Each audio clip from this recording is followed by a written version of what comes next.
And alongside Indian Valley head wrestling coach Dustin Braun this time around, coming in as the 8th seed as far as this dual meet is concerned tonight. I guess before we get to tonight, Dustin, talk about just the season as a whole for the Indian Valley wrestling squad, your observations of how your team has performed so far this year. Hey, we've had some good moments here. We've struggled all year at being healthy. Tonight we show up with 13 of the 14 weight classes, probably the best team we can put out there in a long time. So I'm excited. We've had some key moments here in the season. That big match against Waynedale was a big win for us. Tuslaw. We have been here to wrestle West Holmes already previously and took a lump on the chin. But I think overall we've been pretty successful, and we're a young team growing at the finish line here. You mentioned not entirely healthy throughout the year. You mentioned that loss to West Holmes. I think you were completely healthy back then, right? Can you kind of talk about previous match with West Holmes, what you remember from that? Well, you know, you're getting ready for this big key match up here in the state dual regional finals, and you have to look at where your kids are at compared to their kids, and they got some good kids. We were without 3 starters the first time. Make no excuses about it. I don't know if those 3 starters that night we win the match. They won 2 swing matches we thought should have went in our favor, but didn't. Previous times at the Cambridge tournament we wrestled. So I think we're okay with where we're at, but we're going to find out today where we stand and if we've got any better or if we can compete at their level. I'll see, Dustin, besides being more healthy, which obviously is a key, what else do you think this team has done well here of late here to allow them to wrestle better here of late going into this match? I think that we've got better competing with each other in the room. When you have 5 to 6 quality guys, you have to compete inside your own room. At the beginning of the year, I don't think that was happening. I think we were discovering, I don't really want to wrestle him. So as the seasons wore on, we've competed better inside of our own self at practices, which makes us better here at the long haul. All right, so the dual team regional championship at West Holmes tonight, then just from an approach standpoint, how do you approach maybe a format like this when you're wrestling here in a situation like this? Well, like any coach, you're trying to figure out the best philosophy for your team to win. You don't know what his deck of cards has in it. I think I told the kids today when we left, I think we got a full house.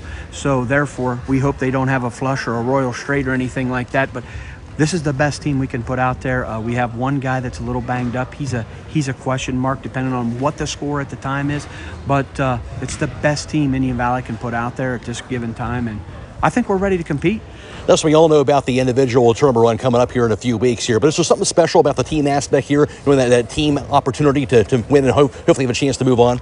Well, I think, you know, you've been around sports for a long time. We have a good mix of older kids and younger kids, and when that gels, you feel like your team's ready to take off. We'll take this dual thing as it is for the team, and then we're going to take focus on what's best for me going down the stretch here. So I think we're in good shape. Dustin, thanks for your time. Yes, thank you. That's the voice of Indian Valley head wrestling coach Dustin Braun.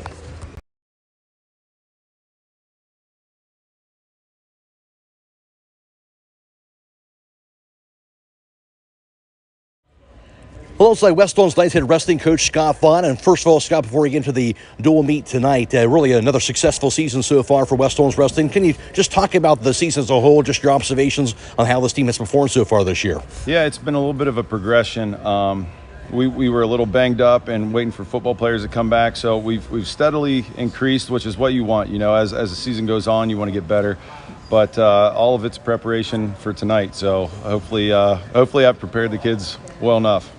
All right, so it's the state team duels regional championship here at West Holmes. You're the top seed. That means you get the host. What allowed you to get this top seed, Scott? So the way they do it is they take your underclassmen from the year before at the individual district tournament, and based on how those wrestlers do, you score points. So we had the most underclassmen and scored the most points, so that got us the #1 seed for this year. That's good to know. Obviously, as far as the dual meet is concerned tonight, how's that going to work? So we will wrestle Indian Valley first round. We're the #1 seed. They're the #8 seed, which is a little deceiving because they are a good team and they're very young. And then the winner will wrestle Miami Trace, and the winner of that duel will go on to the state final 8 next Saturday at Louisville High School. Good deal. Now you face Indian Valley. You mentioned you faced them earlier this year, beat them. Maybe a little bit of a different squad you'll face here tonight. But what stands out to you about Indian Valley? What do you expect to see from them tonight? Yeah, they're a very hard-nosed team. A lot of their kids spend a lot of time on the mat, on and off, out of season. They have gotten down to weight now. They weren't exactly at weight whenever we wrestled them before, so we expect a very different duel, probably a much tighter duel, and I know they want paybacks for earlier in the season. What's the approach as far as tonight is concerned? From a West Holmes standpoint, how do you approach a dual meet like this? And this is what we prepare for. So, yeah, the kids are ready to go. They're excited, and this round is my favorite because the kids are excited. The whole team gets into it, and there's nothing better than making it to the state duels. And some of these kids will never get to experience the individual state tournament. So for them to experience the state duel tournament is awesome. And I really get excited about this. So there's something special it has to be about the team aspect of this. You have to win to move on to that next round. Of course, win hopefully to move on to this coming Saturday. So there has to be something a little special about that. Yeah. And so I've been fortunate to coach a couple teams that have done that already. It's an awesome experience, and I want nothing more than for these kids to experience that, because they work so hard, they do everything I ask, and I put them through a lot at practice, and they shed a lot of sweat and tears and blood, and they deserve this. So hopefully they're ready to go. Third team that are part of this, Miami Trace, know much about them?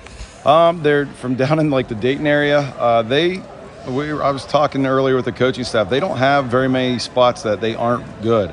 They have a lot of solid kids, and up top, at the heavier weights, they have a lot of good kids. One kid that's ranked sixth in the state that Elijah's going to get tonight, so we're excited to see him wrestle that kid.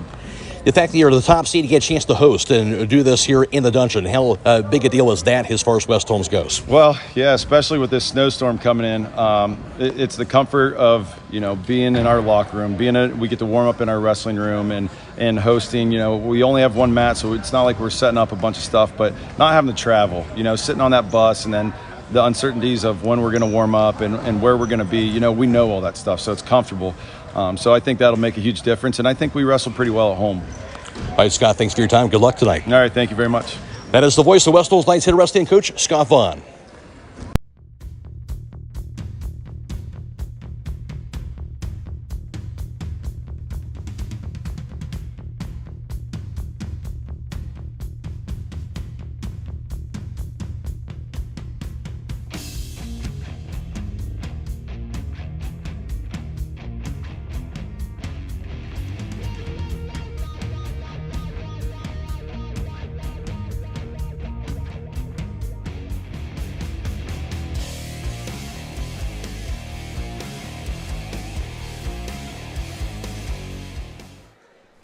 And good evening from the dungeon. I'm Matt Croy alongside Will O'Donnell for tonight's broadcast. Of course, tonight is the Ohio High School Wrestling Coaches Association Division II State Duels Regional Championship from the dungeon. And West Holmes, the top seed, and they're playing host to number 8 seed Indian Valley in round 1. The winner moves on to round 2 tonight, and that'll take on Miami Trace, who is the 5 seed. And the winner of round 2 will advance on, of course, to the Team Duels State Championship. That'll be this coming Saturday, February 12th at Louisville High School. McElroy, as I mentioned, alongside Will O'Donnell, and Will, always excited here, get a chance to host a regional match here. What's going to take place tonight here at West Holmes?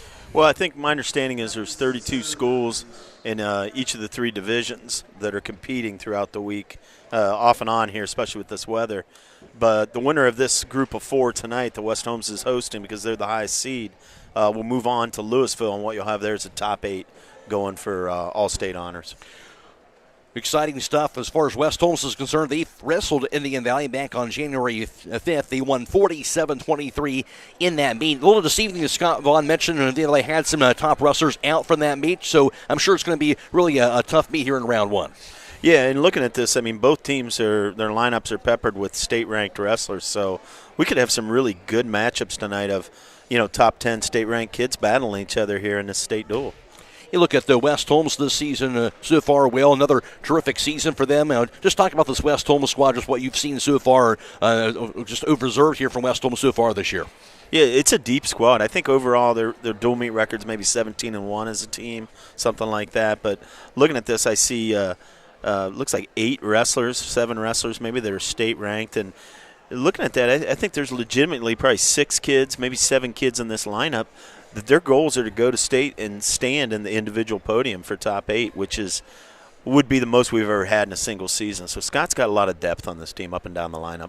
That is terrific as they get things situated and underway. Looking at West Holmes, kind of a quick overview of their season. The first meet of the year, Cambridge Invitational, finished up in 6th place. 2nd place finish at the WIT Invitational over at the Berkeley Fieldhouse. Finished up in 14th place at the North Canton Holiday Invitational. And a 45-19 win over Waynedale. I mentioned the win over Indian Valley. 2nd place finish in the Claymont Duels. Finished up in 1st place at the Crestview Invitational. 3rd place finish in the 9th Invitational. And, of course, the 145 35-20 in their last meet. That was over Downton in that. All ready for the first match in the 106-pound weight class.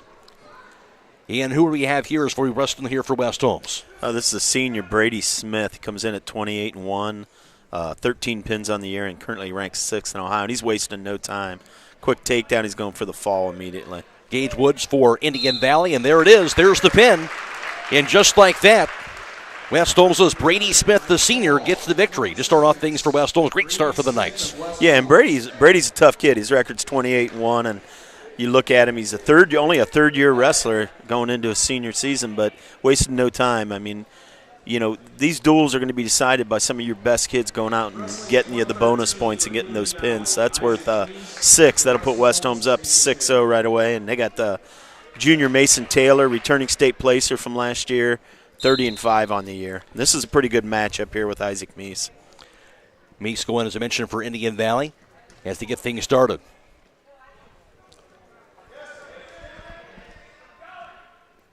Just outside the circle, and there's the whistle. Yeah, Meese was digging in there for what we call a barrel roll, and Taylor looked like maybe he had an opportunity to step over that and get some points, but luckily was able to get out of bounds there at the end. Already once again, Mason Taylor for West Holmes of the 113-pound weight class. And you look at Meese, he's a powerful kid at this weight, and currently ranked 10th. Taylor currently is ranked 14th, but like I said, he's a returning placer. Last year he was, I believe, 7th or 8th there as a sophomore at the arena. So this is probably one of the big swing matches of the night.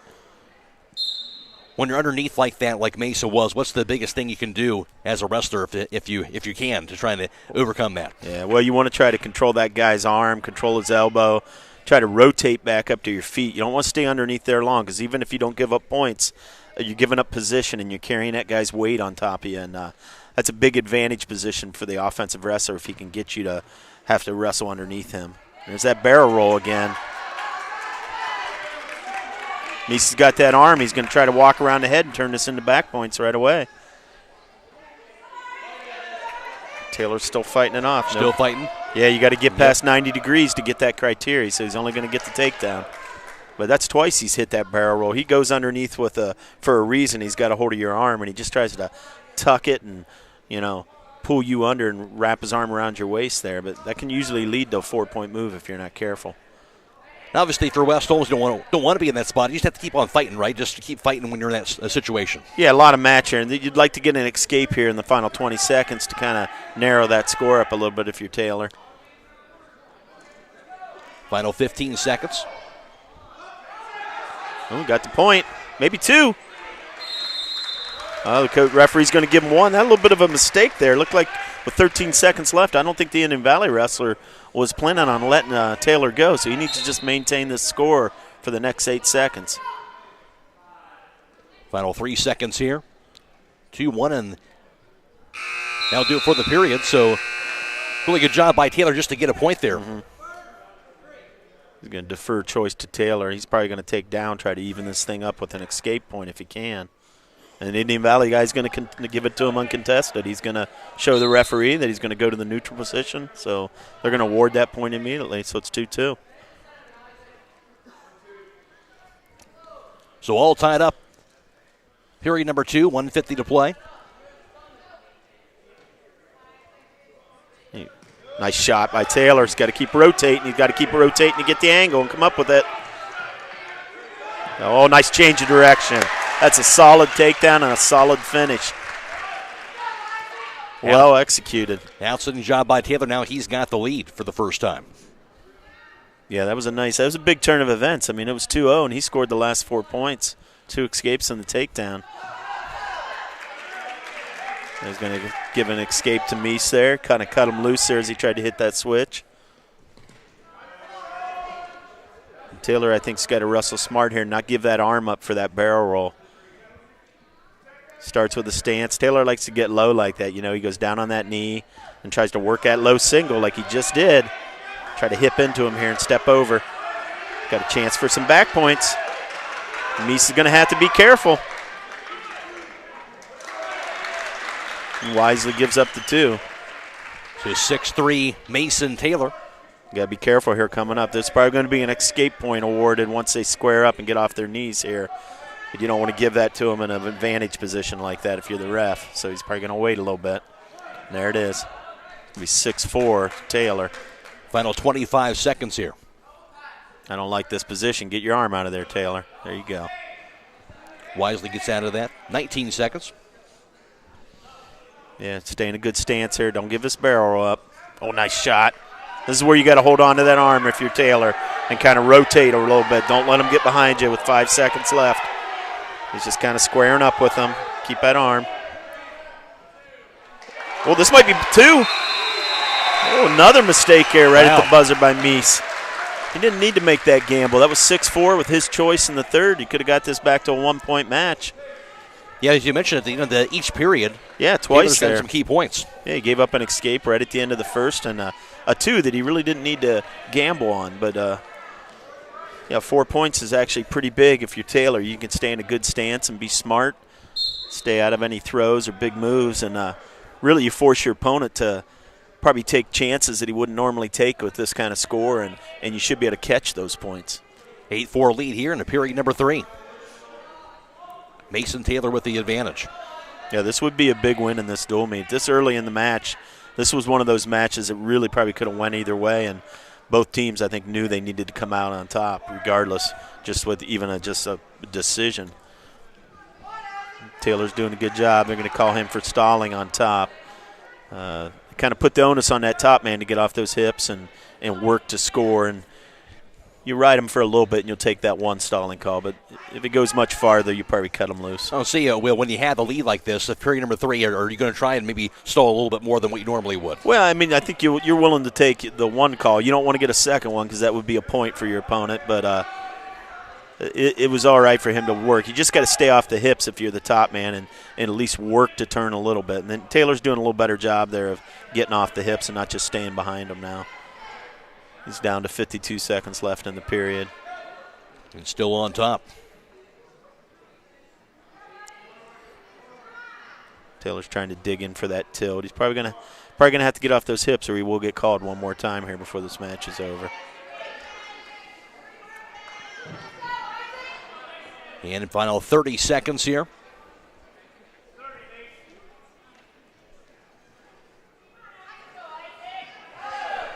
Meese trying to get out of it.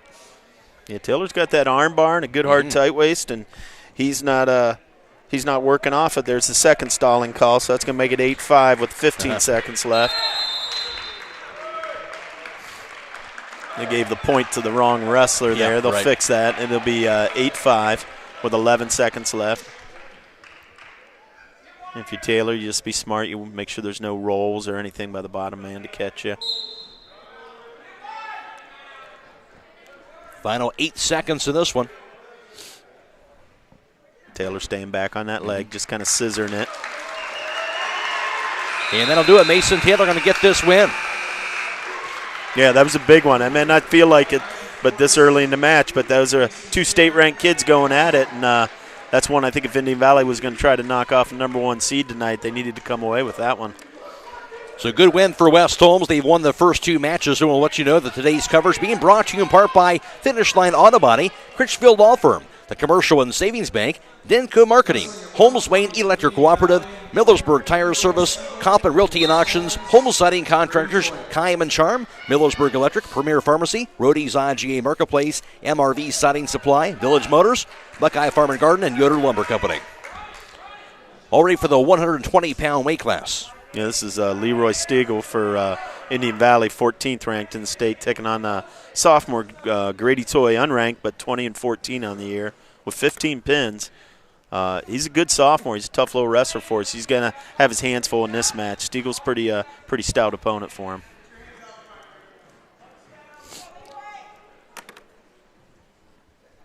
So far the 2-0 advantage early on for Stiegel. And he's going to cut him loose there, try to score some points on his feet. First takedown was kind of a shock. Grady had tied up with him, and he was able to just kind of push him by and take him down that way. Really wasn't a shot. We'll see what he comes back with the second time. Well, he's going to go with the take him down, let him up strategy, try to score his points in the first period. Right. And see if he can maybe catch what we call transition back points, where you take a man down right to his back. A shot there by Toy. Working up on it. Keep rotating, Grady. Can't get stuck under there. Stiegel's trying to step up over. He's trying to scissor the head and leg with his own feet. Trying to go for what we call a leg cradle. It's going to put him up 6-2. Got the 4-point lead. Yeah, and he's got that arm trapped up on the back. A little awkward position there. They better be careful with that. I can see the referee calling it potentially dangerous here on that right elbow. 20 seconds here in this first period. Digging that half in, though. There it is. He stops that. You could just kind of see where he had that arm barred up, that it wasn't in a natural position. And see, how much of that is a judgment call, I guess, by the official? It is, but these guys are pretty experienced. If you see the joint being forced at a weird angle, they're going to go safety first. And it's nothing illegal. They're going to stop it and call potentially dangerous. And he's got that arm right back up on the back. And let's see if he can work it this time without getting the hold stopped. Final 5 seconds of this first period. Really not much you can do if you're Toy, but stay down there and not give up any points at that point. So 6-2 advantage so far through the first period for Leroy Stiegel for Indian Valley. You know, these are matches when you've got a sophomore going up against a kid that's state ranked like this. Sometimes you just want your wrestler to save you a couple points here and there, not get pinned, maybe not get tech-falled, lose by a decision, and shave 2 or 3 team points off their margin of victory, and that adds up too. So everybody's got a role to play sometimes in these duels. Especially in these team duel situations, right? Absolutely. There's a point for Stiegel, 7-2 advantage for him. Yeah, and he's up by 5. If he gets up, wins by 8 or more, that's a major decision, so he would get a bonus point. He'd get 4 instead of the normal 3-point decision. And then 15 would be a tech fall worth 5. And, of course, the pin's the home run in our sports worth 6. Right. Working that crossface. He starts off looking for a cradle, switching off like to a butcher. Toy's still fighting it.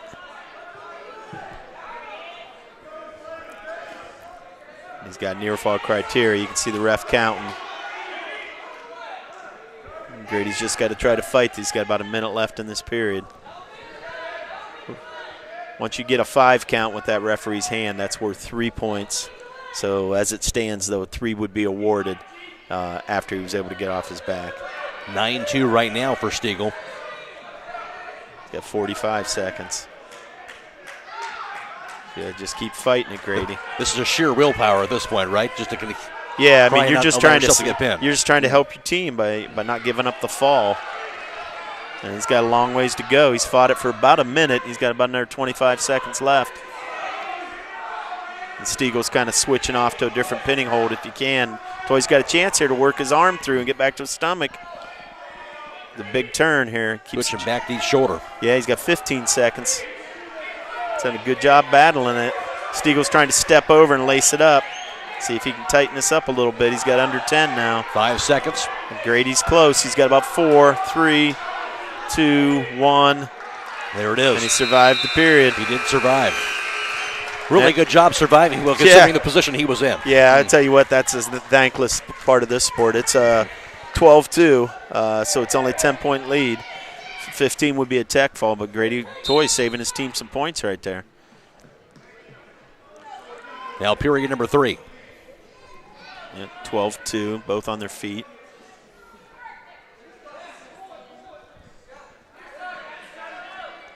Boy, Stiegel's a tall wrestler at this weight, and a couple times there he's been able to step over and use that height advantage and that length advantage against Toy.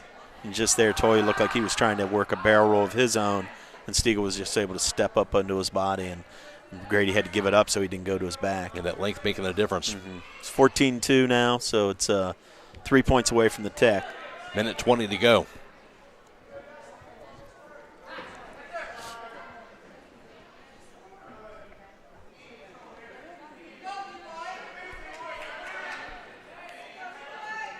Toy's kind of digging in, fighting hands there.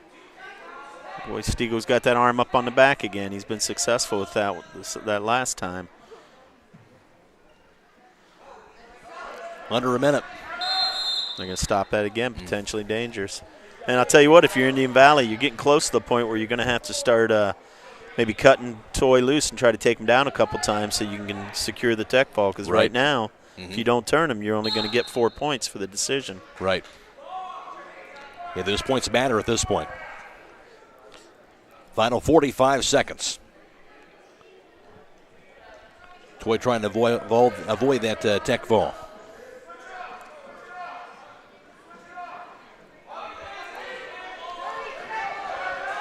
And keep it up on that shoulder. Get 30 seconds. Still 14-2. Oh, he's going to sit back into him. He's got a chance to reverse. That would be big. Stay in there, Grady. Final 18 seconds. seconds. I think he's going to secure the reversal here, too. Oh. Yeah. That's all right, though. That's all right. Yep. There's no change, but it's still only a 12-point match. And where he's at here, I think he can kill this last 5 seconds to our advantage. Yeah, 2 seconds, 1. That'll do it. So he does avoid the tech fall. Grady Toy. So that was one of those, again, you don't get a win or anything like that, but you kind of secure some points, as you talked about, Will, for your team. Yeah, I mean, that was a match where Indian Valley probably thought, we've got a state-ranked kid wrestling a sophomore. Let's get the pinpoints, and Grady Toy just saved his team 2 points. So may not feel like it, but they're going to congratulate him as he comes over. Wrestling at 126 for Indian Valley, Hunter Albright. So now 126, Hunter Albright. And Noah Tisch for West Holmes, the senior. Yeah, Albright, I think, has dropped down from 132 from the earlier duel, where he actually was defeated by Morgan Smith, the freshman, in that duel in a tough 7-4 match. And Tisch is one of our seniors, 21-14, state alternate last year. Just missed out by 1 spot on getting down to Columbus. So this could be another big matchup similar to that Taylor matchup with Meese. Tisch with those 10 pins this season.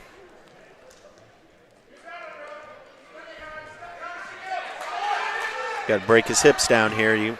He's doing a good job trying to rotate. Ooh, he's looking for a spladle here.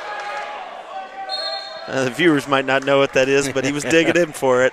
He had that head trap. Well, explain that. What exactly is It's hard to explain that one, I'll tell you the truth. This is what we saw, right? But, guy's in there on your leg. He's got his head pinned in there, and you kind of reach over top and grab his opposite leg, and it doesn't end well for the other guy. 1 minute to go in the first period. Blood time. So far in the first 3 matches, a win for Brady Smith, of course, by pin in the 106. And, of course, a win for West Holmes was Mason Taylor, 8-5, as he won in the 113-pound weight class. And for Indian Valley, a winner in the 120-pound weight class. And Leroy Stiegel got the victory there. Now a little timeout to attend to their injured wrestler. Yeah, originally they signaled blood time, and they are cleaning the mat. I mean, in our sport, bloody noses and things like that occur, and that's not part of injury time, and that's really kind of an unlimited amount of time if you need be, and cleaning up the mat. But I noticed Tisch also kind of grabbed his shoulder. I hope he's okay there. I don't know if they've switched this over to injury time or not. Injury time, unfortunately, is not unlimited. I think you get about 2 minutes, and then if you use it a second time, your opponent gets choice. So it carries a lot different consequences than just a bloody nose. So we'll attend to him at the moment. I'm going to take a time out to thank our sponsors once again. Yoder Lumber Company providing coverage for tonight for this video stream. Buckeye Farm and Garden, also Village Motors, MRV Siding Supply, Rody's IGA Marketplace, Premier Pharmacy, Millersburg Electric, Kaiman Charm, Holmes Siding Contractors, Kaufman Realty and Auctions, Millersburg Tire Service, Holmes Wayne Electric Cooperative, Denko Marketing, the Commercial and Savings Bank, Critchfield Law Firm, and Finish Line Auto Body. Also, I thank Claxon Communications providing the video stream tonight, our partners for tonight to allow that to happen. Casey Claxon and also Mark Clark is helping provide the video stream tonight on the WKLM Facebook and YouTube pages. So still attending to the injured wrestler, as we are in the 126-pound weight class. Yeah, and you get 2 minutes of injury time, so you're going to make sure your wrestler is completely recovered before you stop that injury time, because if he has to use it a second time, the opponent would get choice. Absolutely makes sense, and now we are ready to go, it looks like. Again, Noah Tisch for West Holmes and Hunter Albright for Indian Valley.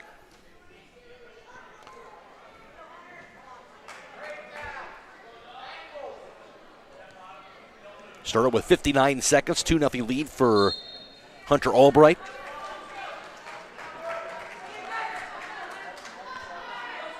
As he drives in toward Tisch.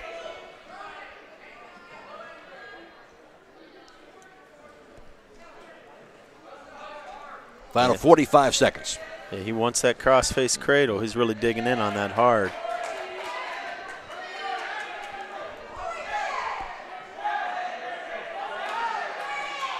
.30 seconds to go here in the first period.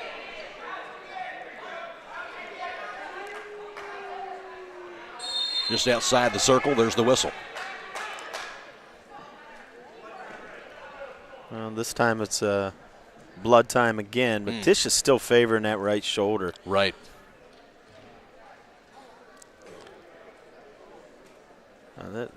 Where they're working on, it's not a bloody nose. This is up by his eye, so I don't know if they can throw something up there and try to stop that bleeding, but I just was informed by one of our referees who's probably watching us at the moment that there is a limit, he says, to blood time. If I recall, it might be 5 minutes, but we'll see. There's referees, they would know, I guess. Yeah.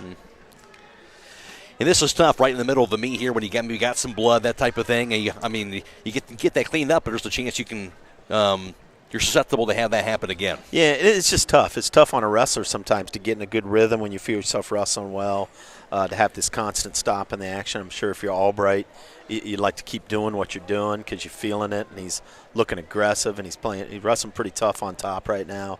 You don't like to see your opponent, take advantage of this time to maybe catch their wind. But unfortunately, it's just part of our sport. They're going to try to gauze this up here. And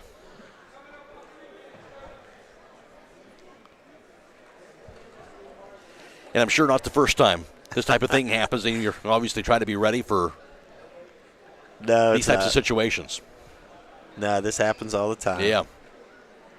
But I'll tell you what, despite all that, it's 2-0. He needs to do what Taylor did and get that escape point right here at the end of the period. Steal a point and come back in the next period, and you got a chance to tie it. Still right in this. We resume at 23 seconds in this first period. Still trying that cross-face cradle. You got to control that arm when you feel it come up around your face. There you go. Get hand control, Tisch. Try to get one here. Final 5 seconds. Yeah, he went down a little hard there. Stop the clock with 3 seconds. Coach, referee is going to call unnecessary roughness. He might have felt like Albright got a little too physical with that crossface. That's going to make the score 2-1. So either way, you did get a point here right by the end of the period.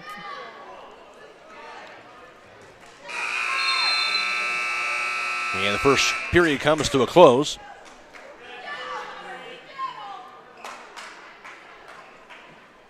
Indian Valley wrestler deferred. You get choice. Most guys will defer. They like to save that choice for the third period to go where their strength is. And Tisch is going to take down. He's got a chance to tie it up. Hand control. Good little stand up here. Well, he's got to keep that hand. You see how Albright keeps dropping to the leg after Tisch gets back up to his feet? Right. That'll drive a coach crazy. You see all that good work when you get to stand up. You got to keep fighting those hands even till you're completely clear. Otherwise, that wrestler will do exactly what he's done here for about the third time, which is just drop back down to the leg. Now you got a chance to square up here and keep that whizzer if you're Tisch. Minute and a half to go in the first period. 2-1 advantage here for Hunter Albright. Yeah. I kind of like what Tisch has done these last 2 times on bottom is he went to the stand-up. Instead of trying that switch right off the gate, he's just kind of come up and got hand control. He just needs to finish that. In this situation here, Will, as a wrestler, would you rather be down low like Tisch is or up high? Well, down a point, you've got to choose down. You've got to get that escape point, try to even it up, and he just did. So I think it's exhausting to try to ride a guy in our sport. It takes a lot of energy, and most good wrestlers, all things being equal, can get themselves off bottom and get that point. Nice little reshot there. See if he can crack down on this. Tied at 2. Minute to play in the second period. Nothing yet. If he steps over that back leg, they'll give it to him. There it is, 4-2. The 2-point advantage for Hunter Albright. Yeah, tough shot there by Tisch. He kind of shot cross body, had himself in a bad position. You need to try to crack down on that leg and see if he could hip up into him because it was going to be tough to turn the corner. Final 35 seconds here in the second period.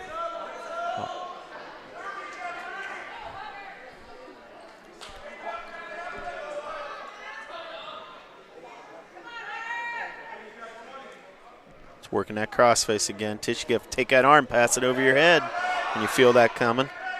As soon as you feel it, you got to take it and move it to the other side of your head.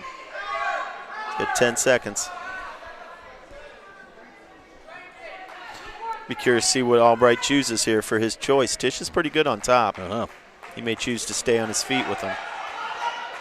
Second period comes to a close. 4-2 advantage for Hunter Albright of Indian Valley. Okay, they're going to put him down. Still anybody's match.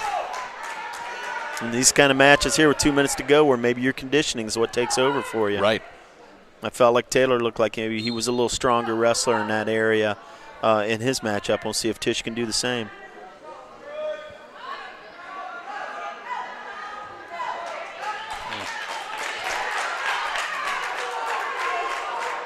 Albright's trying to get the reversal here. And if Tisch has that leg, if Albright can step back around and hook an ankle, they might give it to him.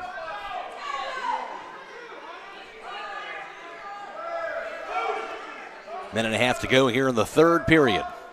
They haven't signified any change of possession yet. Tisch still has that leg. Now he's got the head in the middle. He might be able to come up out the back door here. But either way, if you're Albright, you're burning clock, which is a good thing. Right. Nothing changes here. You could get a stalemate.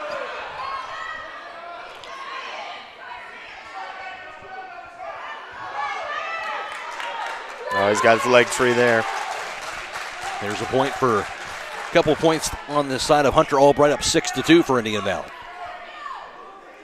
And he's right back to that crossface that he likes.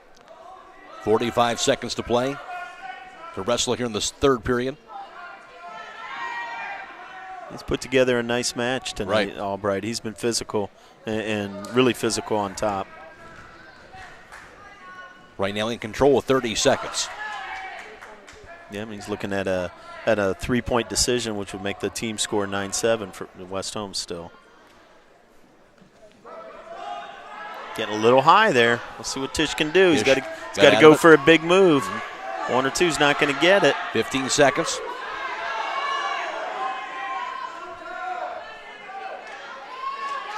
Final 6 seconds.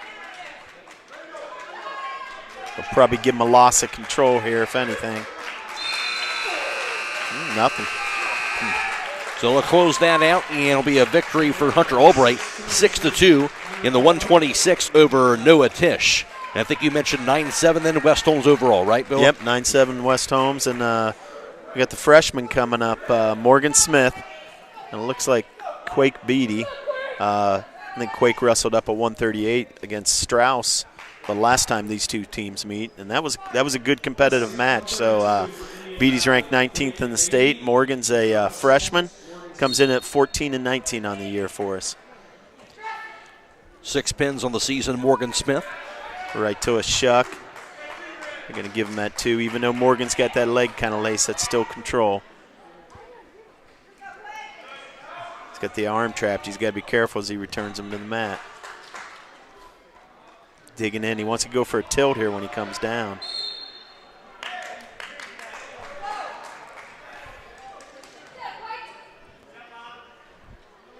You talk about length. Certainly plenty of length on the Morgan Smith side as a freshman. Yeah, we've seen Morgan on the football field. He's our quarterback, and he's just a second-year wrestler. I think last year as an 8th grader might have been his first year wrestling in the middle school program, and he's done really well for a second-year wrestler. Has to be thrown in at this weight. 132's not a weight where you run into a bunch of freshmen. You know, he's out there wrestling juniors and seniors. In fact, in the duel, he had beat Hunter Albright 7-4, who he had lost to early in the season. So he really shown some great improvement. And of course, it's Brady Smith, his brother, that's a senior that was 28-1 for us. So he's got a big brother to work out with. That never hurts, right? Never does. And usually by experience, the little one usually ends up being pretty tough. Yeah, you have no choice at that point. Nice job fighting off this double. See if he can. That's a good job. That was a good deep double there by Beatty, and he was able to fight that off. So still 2-1. 2-1 Beatty, Indian Valley.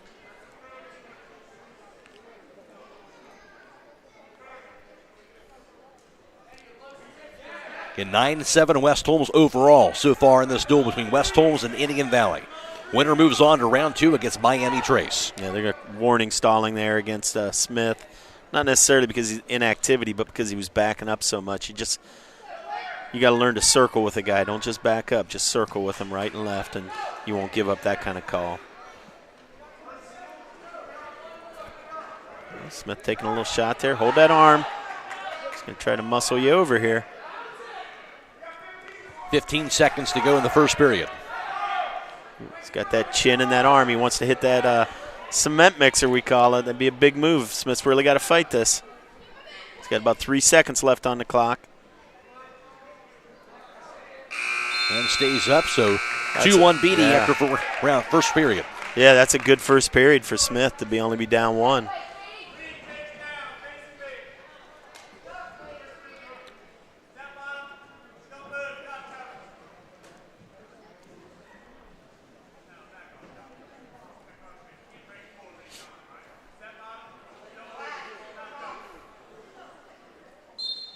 All ready for round number 2.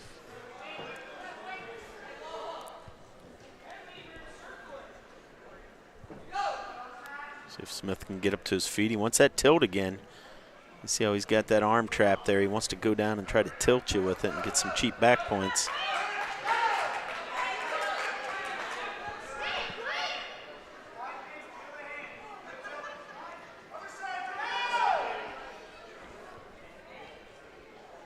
Smith's doing a good job fighting this. Got about a minute 30 left in the period. He's got to try to take that left arm and just kind of walk it forward. Don't let him put it up on your back. I'll tell you what, that's a good job by the freshman fighting that off. Not allowing him to turn him. No, and you keep wondering if the top man's going to get a little impatient and maybe cut you loose and go back to his feet. Right. Because if your object's just to stay in this match and keep it close, he's letting you do that right now. 2-1 Beatty still. Got a minute 7 left in the period. Get some hand control. There you go. Nice job. 2-2. Point Morgan Smith, so all tied up here in period number 2. Morgan's just got to be patient here, stay in a good stance. And circle with him. Don't back up. Don't let him get another stalling call on you because that would result in a point.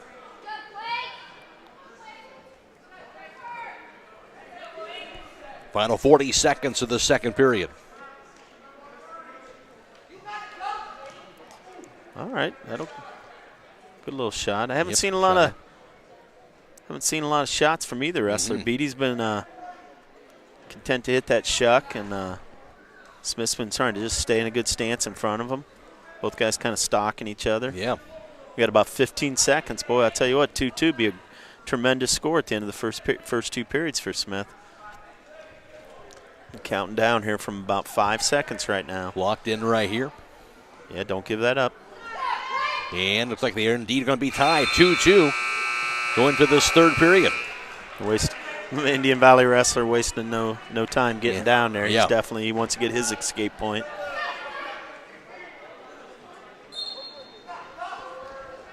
Ooh, nice little Granby there. Absolutely. That's a good job only giving up 1 on that. That can turn into trouble real quick if you try to hang on to it.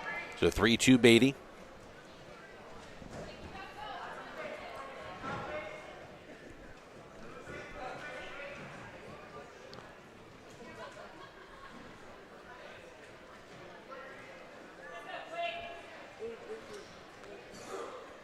Both wrestlers going to look to see who's going to make that next move. Yeah, Smith's working some shots. Yeah. The only problem is, nobody's really setting anything up. Nobody's Right. putting hands on and getting a guy out of his stance. The shots are taking place from maybe a little farther away than what you would want them to be.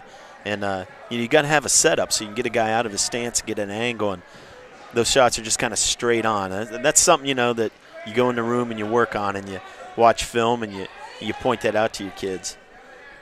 And right here, you're on the edge of the mat. If you're Smith, you got to know where you're at, not give up any points here. Maybe push into your guy, or maybe rotate towards the edge a little bit, but don't give up points here on the line. 3-2 Beatty, 48 seconds. And you're going to get a stalemate. There's no change in position, no improvement. Referee's prerogative there to stop that, call stalemate, try to encourage action. But once again, if you look at these two wrestlers, just squared up in front of each other and not really getting close enough to put hands on either. So kind of hard to get a good hard angle and a good hard shot in from that position. Smith's going to have to make a shot here, down by a point, 30 seconds. Yeah, and I'll tell you what, Smith's done a good job. He's got himself in a position where it's only going to take one move to win this. And see if you can fight that off. 20 seconds. He stepped over that leg. Smith's long. They're not going to give control yet because of where he's locked up. Final 10 seconds. Probably the best you can hope for if you're Smith here is maybe a stalemate if you can get back to your feet. 5 seconds here, still 3-2 Beatty. And to give a point to Beatty, and it looks like he is going to get the win, 5-2 to close out this match. So Beatty gets the win for Indian Valley. Yeah, that's going to make the team score 10-9 for Indian Valley. But I'm going to be honest, Toy and Smith, the sophomore and the freshman, really doing their jobs out there, losing by decision for their teams and saving team points. That's about 3 to 4 team points they've saved. And if you're West Holmes, you're kind of getting into the heart of your order here with Strauss and Kaufman and Varnes now, your 3 seniors. Dylan Strauss, 9th in the state, returning state qualifier. Wrestling Gavin Hostetler, looks like he's ranked 21st in the state. Just another good matchup. And Strauss has been out for the last few weeks with an ankle injury. We'll see how he looks here in his return. Yeah, good to have him back. So Dylan Strauss for West Holmes. Yeah, 17-5, 14 pins on the year.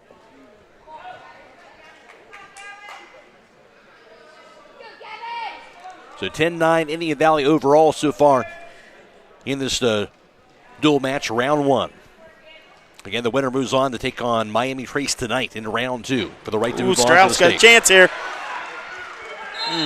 Oh, that was close. Yeah, right to the edge of that circle. Yeah, he started one way with the move and then came back to the other side and looked like he kind of had him on his hip and had him off guard. If he wouldn't have been on the edge, that could have been a big points there. Strauss, a very methodical wrestler and very, very tough wrestler on top, too. There's really not too many holes in his game. Won a match at state last year, was very close to being on that podium.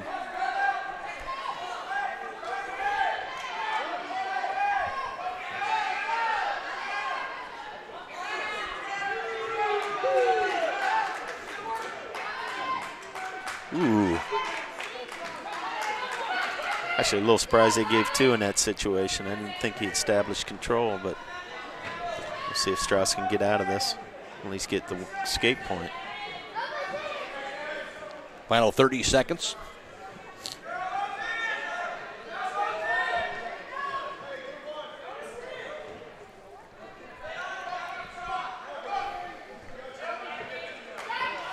Strauss gets a point there, 2-1. Ooh, big takedown right there at the end of the period. Yep. About 6 seconds left.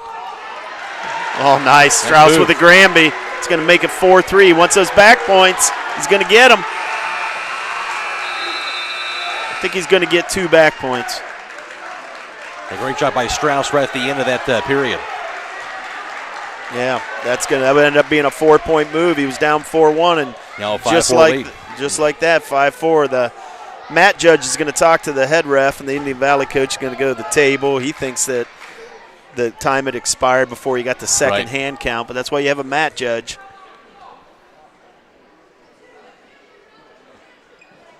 I think the points are going to stay on the board. Right.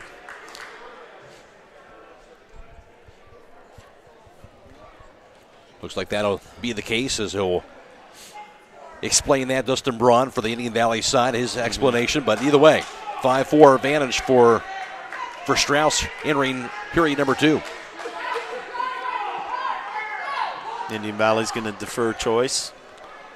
Strauss going to take down, try to add another escape point to that, make it 6-4 if he can. Good example. You got to keep wrestling to the very end of that period. Will those points always matter? That was a big takedown with under 10, and Strauss, that just seemed to wake him up maybe. And here he's going for that Granby a second time. Yep. He's kind of exposing his back here. He needs to be careful. They're flopping around here. I think Strauss is going to come out of this with a reversal. He's got a leg in to boot. Let's see if he can work the legs from here. Couple more points, 7-4 Strauss. Dylan Strauss for West Holmes.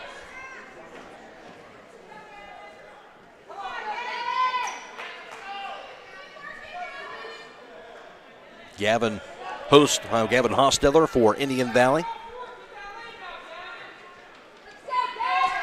In the 138-pound weight class. Minute 12 to play. We're in the second period.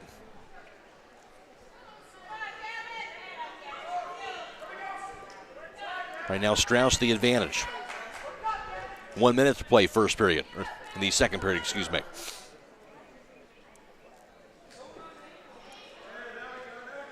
Looking for that Turk. He's got that leg in. He tries to open those hips up and see if he can cross-face him and maybe get himself some back points. Looks like he's going to let that leg out, maybe work a different hold here. He's looking for a bar, putting the arm up on his back. Let's see if he can use this for anything here. 30 seconds to go in the second period. He's trying to get his chest down under that shoulder, and he does. I'll tell you what, from where he's at right here, it looks like he could drive us over.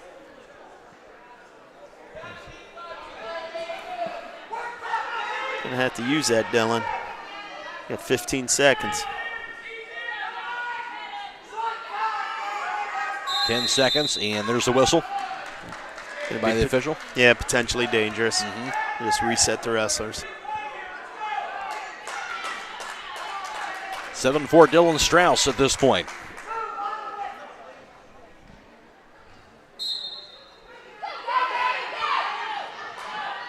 Good job switching off on a reshot there. He's got the legs scissored there. Should be able to hold him down here for the rest of the period. Second period comes to a close, as you mentioned, 7-4. West Holmes Knights, Dylan Strauss in the lead here going into the third period. Scoring off against Gavin Hosteller of Indian Valley. Okay, Indian Valley wrestler chose neutral. Would have took a escape and a takedown to tie it, but he maybe didn't feel like he could get away from Strauss, so he's going to go to his feet. So we'll see what kind of wind Dylan has left in him here in the third period. Like I said, he's been off the mat for a little while.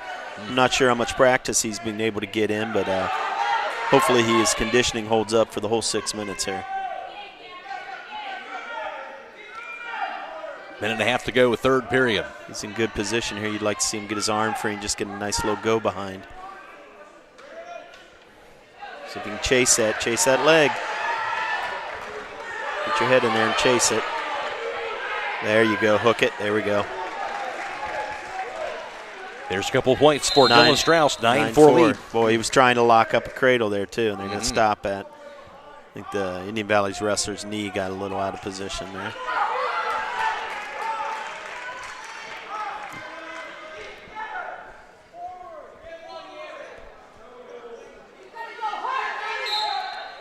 Goes in with minute 10.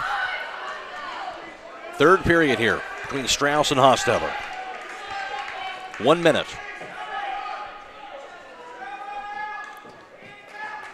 Well, if you're Coach Vaughan, this is where you'd like to get one more turn, get 3 more points, and get yourself that major, get that extra bonus point yourself. Oh, he's got a nice half here. This is going to be tight. He might get a fall out of this. He did. There it is. And a pin for Dylan Strauss. Big victory there. Gets the 6 points, and West Holmes regained this lead. That was. If you look at his record, 17-5 on the year, 14 of those 17 wins by pin. Now make that 15 out of 18. So he definitely has a knack for finishing that match. Certainly does. So that's in the 138. Dylan Strauss with that victory. Tucker Kaufman coming up, the senior, 25-2.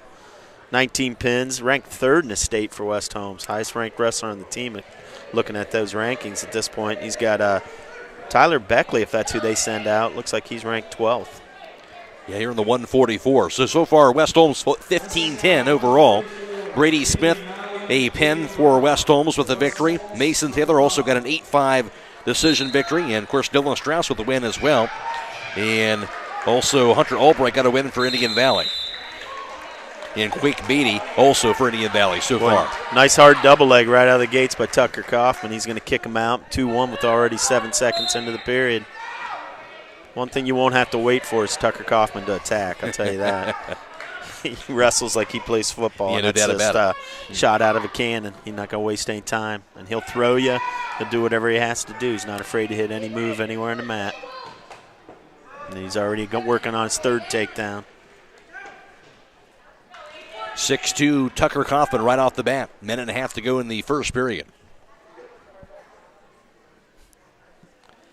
Obviously, you want to have strength through the wrestler, but also quickness, too, and Tucker Kaufman has plenty of that. Yeah, he's really explosive. You just watch the moves he hits. They're usually, explosive, high amplitude, as we say in the sport. And, like I said, he'll throw you. He's shooting right now, but if you go upstairs with him and push in and he feels it, get ready to be launched. Right. 1 minute to go in the first period, 6-2 Tucker Kaufman. West Holmes leads at 15-10 overall in round 1 over Indian Valley.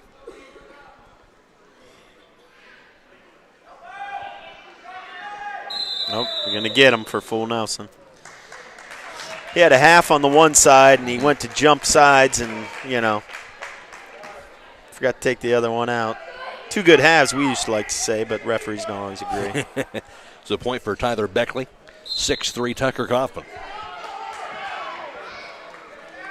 Tyler Beckley working for a switch there, and Tucker Kaufman tried to step up over it.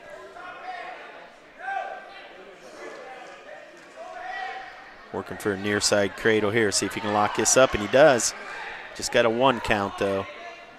There you go. Lift it up. Lift it up. Got the points. You can get the fall out here, even with as long as your offensive feet are in. Even if the wrestler's shoulders are out of bounds now, they'll let you go for the fall still.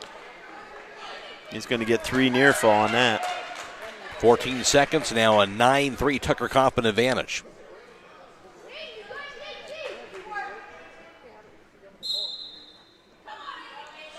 Beckley looking for that switch again, and Kaufman does a nice job when he feels that, just trying to step up over you and put you in a position where you better give up on it or you're going to go to your back. And the first period comes to a close, a 9-3 Tucker Kaufman advantage. So a good start for Kaufman.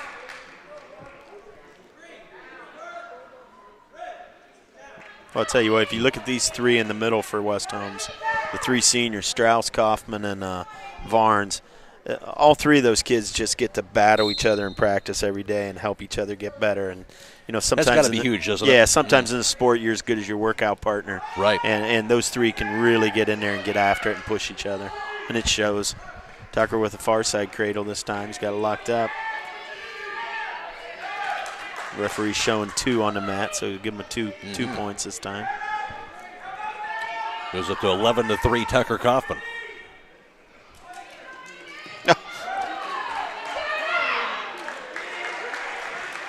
Trying a little gator roll that didn't work, and he just switched off to something else. He's looking for the fall.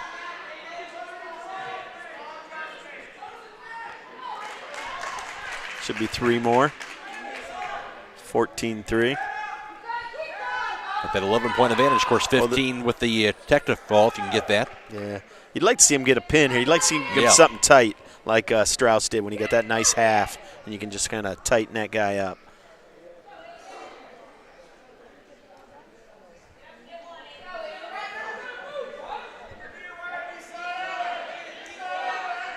Going for a 3/4 stack. If he can get this, this could be a fall. No. Got a leg in. He's got a power half. He's going to push this through, try to get more back points. Boy, if he can, he's got a chance to really tighten this up. If he can lock his hips up into him. 30 seconds. There it is. And he gets the pin. You mentioned he needed to go for that pin, and he certainly got it. Tucker Kaufman. Yeah, and that's what you want your seniors. You know, Strauss and Kaufman, Varnes coming up next. This is what you want your seniors to do, is go out there and get those falls for your team. You ask those young guys to save you some points, but, you know, those are your leaders. Those are your guys you're counting on to win these duels. And you got a chance to really pull away here. So I believe 21-10 advantage for West Holmes now as we go to the 150. Again, thanks to Claxon Communications providing our video stream tonight. Casey Claxon and Mark Clark. So now 150, I believe, Blake Norman for West Holmes. No, this looks like they're going to have Connor Varnes out there. Excuse me. Yep. They got a little bit of a couple guys they can bump around and put them where they like the matchup best. And Varnes, a senior, comes in at 26-5, 15 pins, 9th in the state with his ranking. Looks like he's going up against Josh Midkiff. I think he's an unranked wrestler. So this is a matchup that should favor West Holmes, and you'd like to see it if you're West Holmes. It'd be more pinpoints. Varnes with a nice single leg. Got the leg in right away. See if we can break him down, power half him over like Tucker did. 2-0 Varnes so far. And West Holmes up 21-10 in round one over Indian Valley. We got our second blood time. Varnes pointing to his nose to the referee, and he's going to come right over to the trash can. That's happened a couple times here tonight, as you mentioned. Matt Croy alongside Will O'Donnell for tonight's broadcast. Again, the team duel regional championship from West Holmes. And, of course, Varnes up 2-0 here when they have to have this stoppage in action. Yeah, and you got to get out there and you got to clean the mat. You know, that was a pretty quick one. I think you just were able to plug that up. Unlike the cut on Tish, this one was a little easier to handle. Coach Vaughan out there pulling double duty. That's right. A little cleanup. Cleaning the mats on the mat. And coaching these kids. I think I'd make one of my assistants do that. Yeah, no doubt.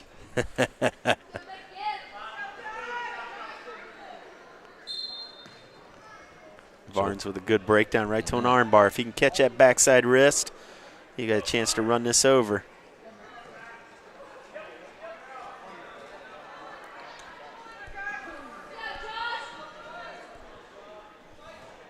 McKiff doing a good job fighting that off. Varnes going to try to switch off to something else here.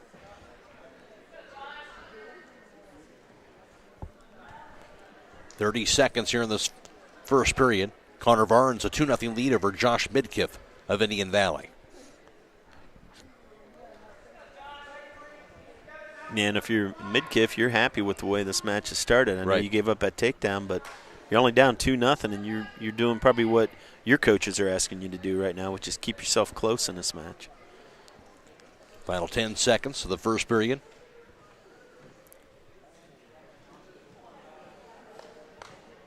Varnes got a half. See if he can stretch this and get himself back points. Not much time. Not enough. Yep. So 2-0 Varnes got the lead, but what are you thinking if you're Varnes here going to the period number 2? Well, I'll be honest. I don't think I would just go on top and work for a turn. I think I would try to score in bunches off my feet and try to get what we call those transition back points, that points off takedown, where the wrestlers maybe not on his guard. Midkiff did a pretty good job of just staying underneath and preventing you from turning him. Turning a guy to his back is one of the harder things to do in our sport. So if I'm Varnes and I get back on my feet, if I don't take him down to his back, I'm not so sure I don't just go back up on my feet and try to score in bunches like a Tucker Kaufman does, maybe. Right. He's trying to get the reversal here. I'm not so sure they're going to give this to him. Midkiff's under that leg. And you got to be careful here if you're Varnes. You're in a little weird position there. You're a little high.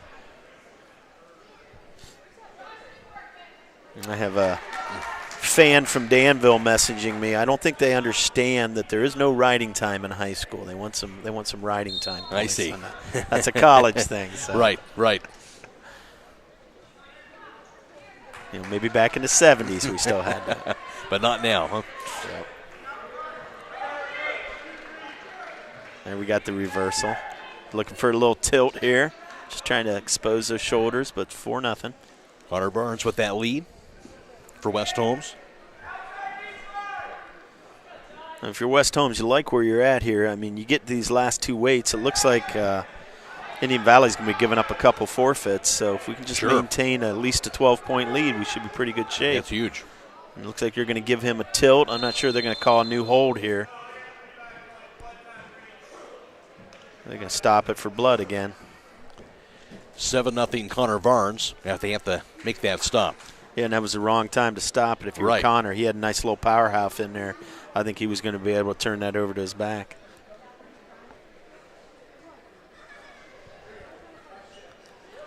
I want to thank our sponsors again. Finish Line Auto Body, providing this coverage tonight. Critchfield Law Firm, the Commercial and Savings Bank, Denco Marketing, Holmes Wayne Electric Cooperative, Millersburg Tire Service, Kaufman Realty and Auctions, Holmes Siding Contractors, Kaim and Charm, Millersburg Electric, Premier Pharmacy, Rody's IGA Marketplace, MRV Siding Supply, Village Motors, Buckeye Farm and Garden, and Yoder Lumber Company, allowing us to provide us a video stream for tonight.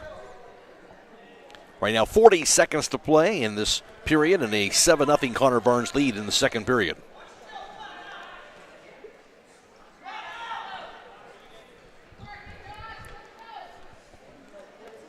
Final 30 seconds.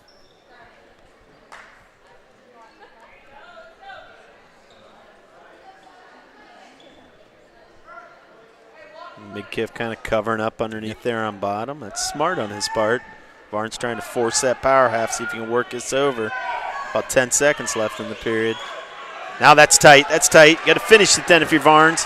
You got to finish. Just look up and get the fall. You got 3 seconds. Got it. He got it with 2 seconds. How about that? That was big.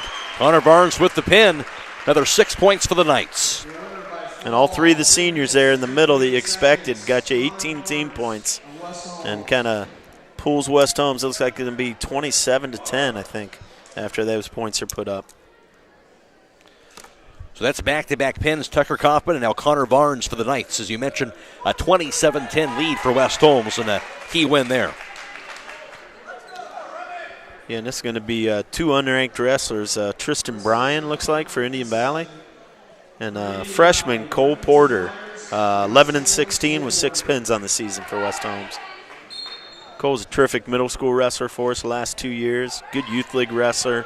Puts a lot of time in our sport, but a tall order to be a freshman wrestling 157. No doubt.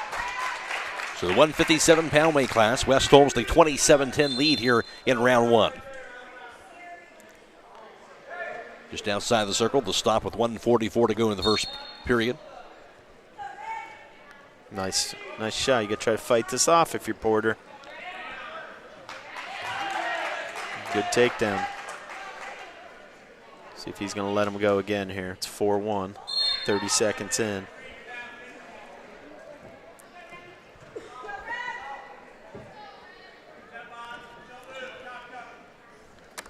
Looks like it's Remington Myers for Indian Valley. Cole Porter, of course, for West Holmes.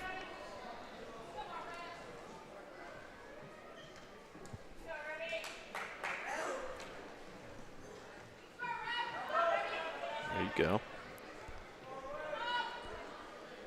He's got an underhook, good head position. See if he can do something with it. Watch that barrel roll, Cole.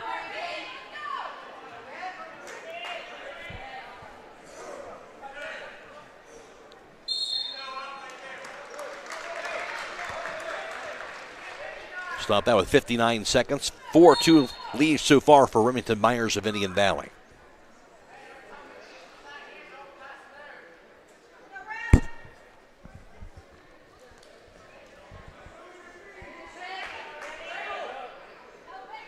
Watch yourself. Don't get overextended here, Cole.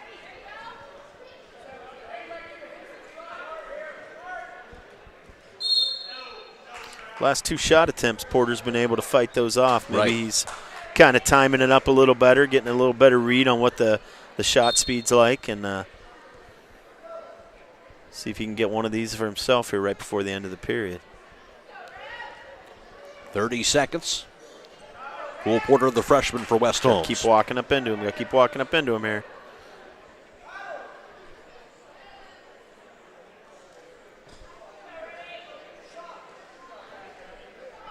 Got about 10 seconds left in the period.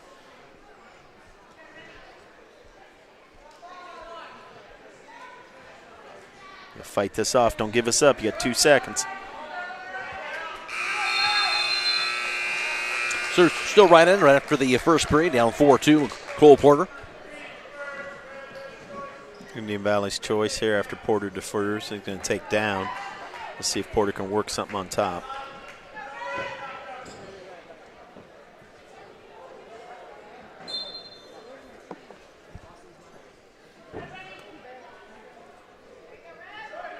Got himself in a little bad position. He got his hips on the mat there. He's trying to take him down to the left. Kind of fell onto his side. So Myers got a couple of points. Remington Myers a 6-2 lead of Indian Valley. We're in period number 2, 1:40 to go. Porter gets some hand control, gets a nice low escape, 6-3. He's got to generate some offense on his feet, though.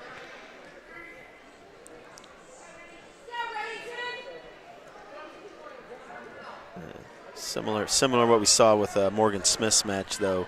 The shots are coming from maybe a little too far away and a little straight in. There's not a good solid angle, and those are easy shots to beat if you're the opposing wrestler. You can kind of catch that. And part of the things you can learn from as a freshman, right? Yeah, and it's something, it's not something you can change in a day either. You got to go into the room and you got to drill it, and you got to find a takedown that you can go to in a match like this. But you got to do that in practice. Couple more points for Remington Myers. Myers in 8-4 lead now. That point there for Cole Porter. Yeah, not a big lead, but a solid one. I mean, it's been 4 takedowns, 4 escapes, and right now it's been all him. 40 seconds to go in the second period. Once again, that's just kind of, you can see that shot. There's not an angle. There's not a solid setup yet. That's a better one. There we go. Yeah. Got him pushing in. There's what an angle looks like. Man. That would have been a nice one to finish. That was a good angle that time. Right. And he was able to work up with it and hit a little dump there on the edge. Just ran out of room. Well, we got another bleeding. All these West Holmes kids are bleeding tonight. I'd say. How about that?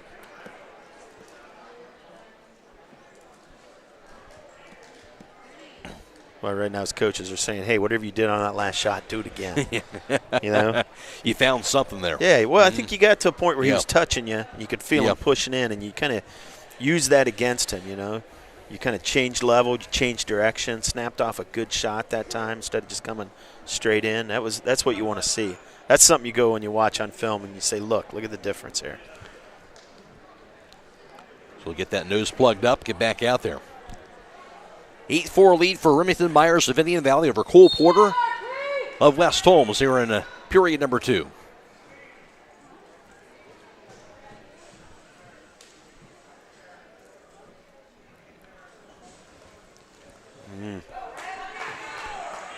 Fight that off. Ooh, right to a bear hug. See if he can fight out of this. Fight that off, Cole. Keep that whizzer. You got about 4 seconds.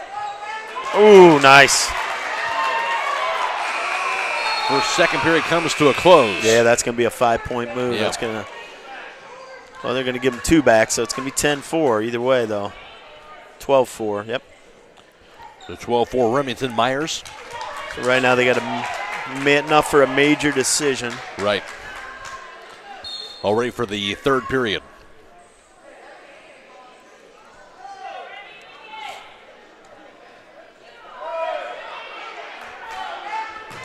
Ooh.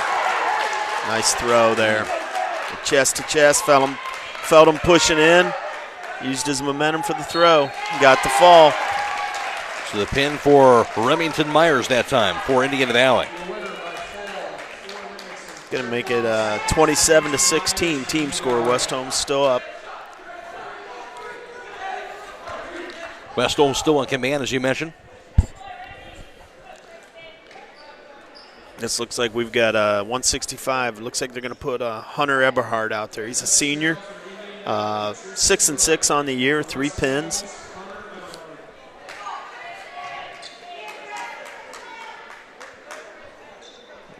Yeah, I'm not sure who this is for. I thought that last one was Tristan Bryan, but they've got Remington Myers listed as their 65-pounder, but I'm not sure.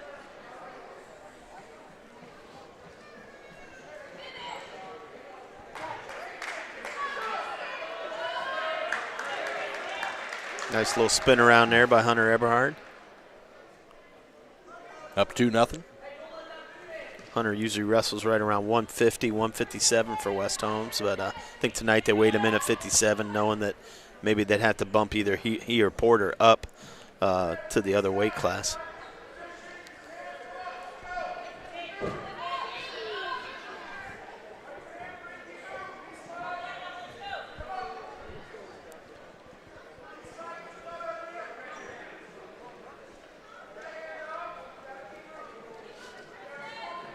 Looks like this is Tristan Bryan for Indian Valley. Okay.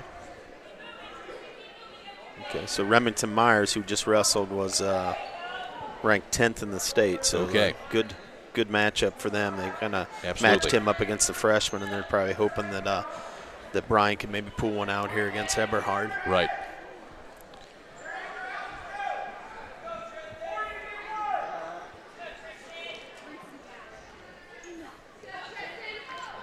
Eberhard content to stay on top here and try to work stuff. He had a nice takedown right out of the gates with that spin around. I thought maybe he'd get back up on his feet and try to score more points, but he's going to just keep hammering away on top. We're in the 165, 18 seconds in the first period, 2-0 Eberhard. Getting a little high there. He wants to lock that cradle up. He's got to get back in good position now here. 10 seconds to go in the period.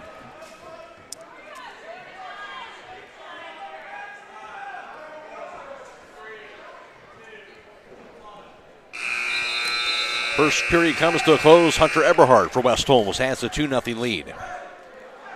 The Knights lead at 27-16 overall in round one in this dual match against Indian Valley. Winner moves on to take on Miami Trace tonight in round two. Eberhard's going to choose neutral after being deferred to by the Indian Valley wrestler. Nice shot right off the gate. Keep rolling through it. It's well defended. See if he can finish it. Oh, I thought he had the takedown on the edge. They're going to say he was out of bounds. Okay. Hit a good shot, good hip in as a defense there by the Indian Valley wrestler. Good shot of his own.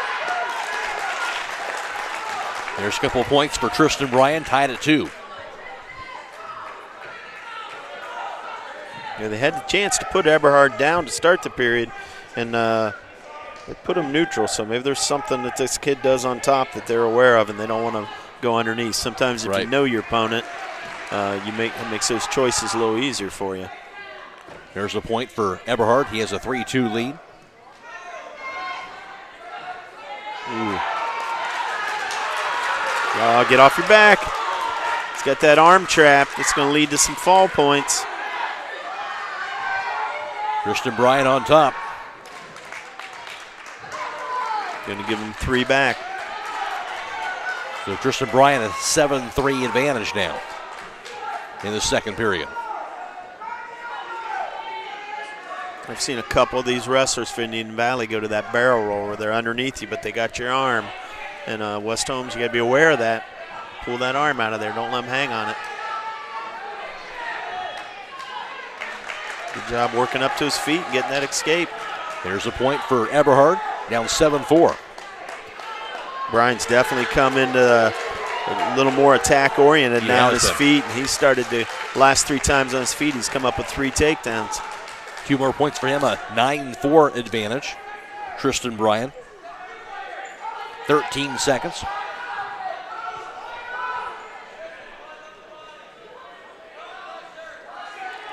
Final 5 seconds of the second period. That'll finish the second period 9-4. Tristan Bryan for Indian Valley has the lead so far over Hunter Eberhard of West Holmes. Scott Vaughan shouting some instructions to Eberhard. Indian Valley wrestler is going to choose to go on his feet. He's been pretty successful in that second period there, so why not?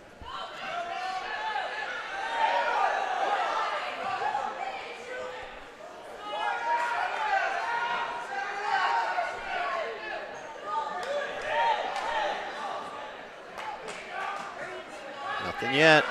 There you go, Eberhard. Nice move. And he'll get a couple points for that. Down 9-6. Yeah, good job counter wrestling there by Eberhard. Trying to work a cross-face cradle if he can. Got to post that leg and run the head to it. He's got it locked up. See if he can take it back and get some points, be under control.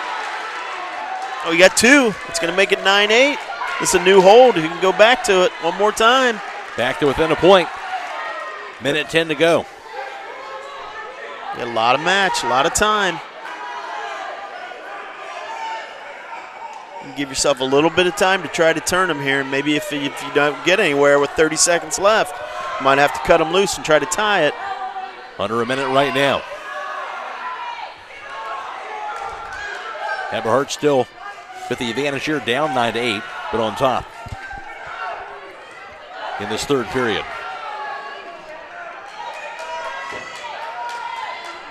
I don't know, we're getting down to it. You might have to cut them loose soon. 30 seconds.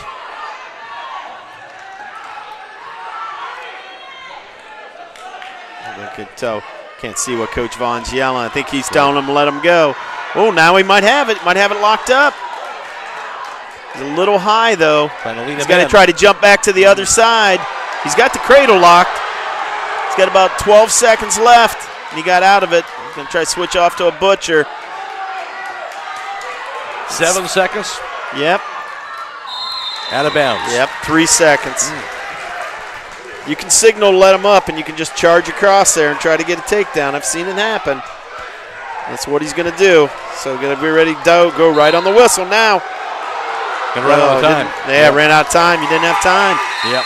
You had to just go. You had to go as soon as the referee blew the whistle. So 10-8 victory for Tristan Bryan over Hunter Eberhard of West Holmes there. Good match by both those young men. That was an exciting one to watch. Certainly was. Neither guy gave up and put it all out there for us.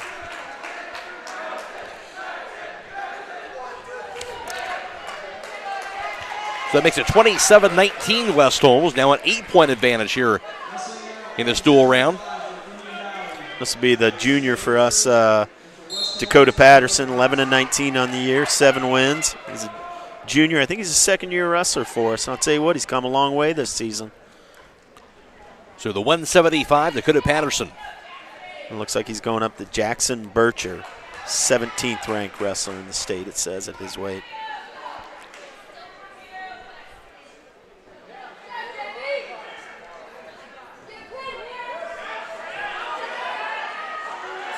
Dakota, nice job. Fighting out of that. Yeah, nice job.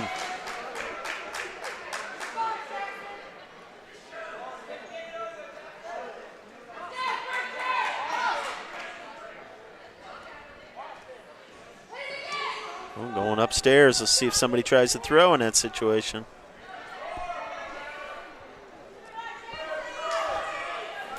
Patterson catching that leg as Bircher tries to spin around.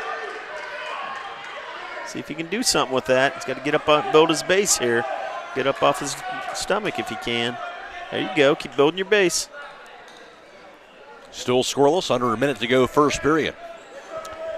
Dakota Patterson for West Holmes, Jackson Butcher of Indian Valley.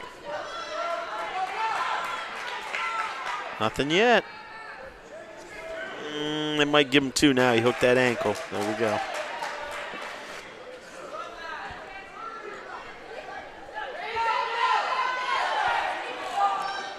The 2-0 Jackson Bircher, 25 seconds to go in the first period.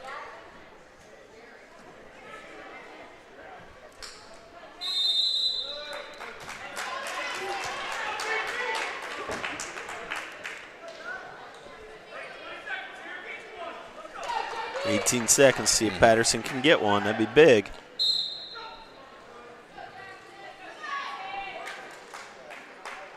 Bircher going for his crossface.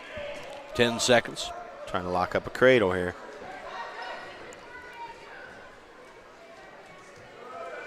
No, don't reach back. Don't reach back, Dakota. First period comes to a close. And a 2-0 lead for Jackson Bircher over Dakota Patterson so far. Bircher's going to choose down here. Start the second period.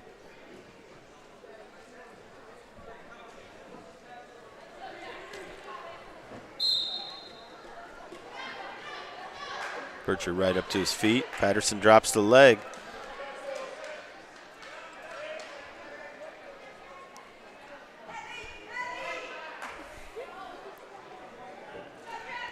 in the second period. 2-0 Jackson Bircher.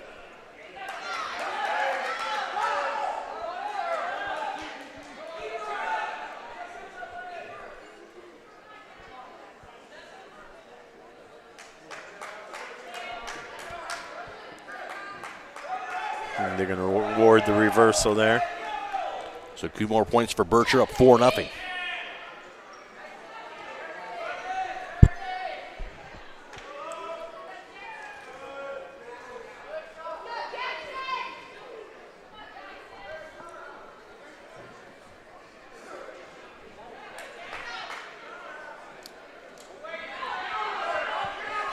Oh, nice tight half. Keep trying to fight. Keep trying to fight, Patterson. Patterson able to get off that one shoulder.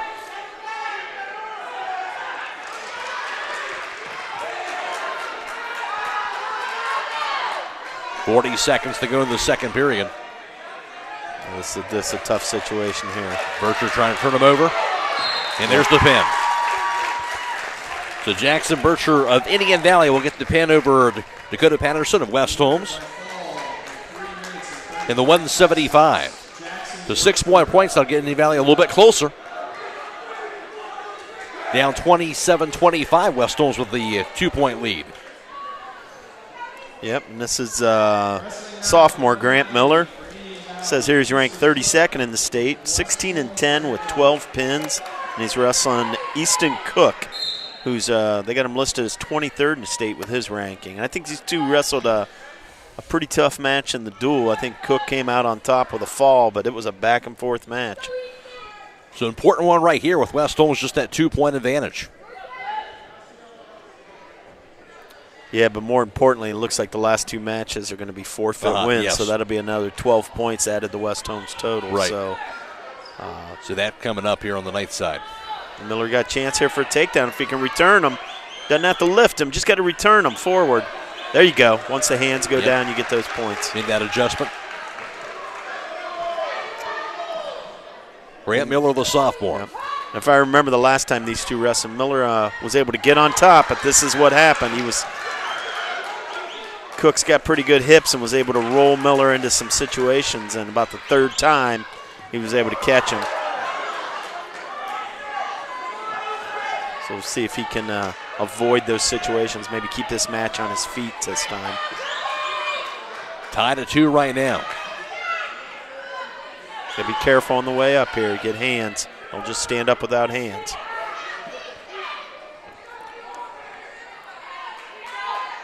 Don't give up that tilt. Okay.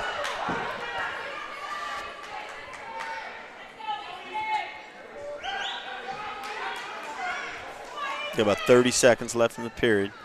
Miller wants to try to build that base and see if he can just get one escape point here right before the end of the period. And he does. 3-2 Grant Miller with that escape. 20 seconds. And Russell smart here. You win the period. Sometimes you just got to win every period and attack it that way.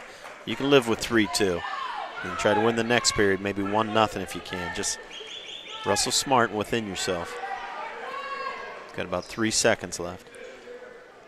It looks pretty comfortable. It looks more comfortable on his feet. Right. But Cook is definitely dangerous on the mat with those hips. I'm not even sure here I would try to ride him. 3-2 lead for Grant Miller, where he's entering the second period of action. If you're Miller, be smart. If you feel him rolling, cut him loose. Don't try to stay with him like right here.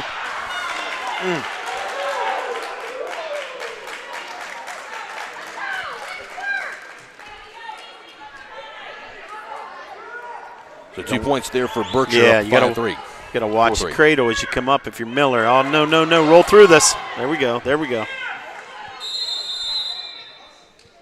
I don't know what Coach Vaughan is discussing here. I think maybe he thinks the wrong wrestler got choice to start the period, but we'll see.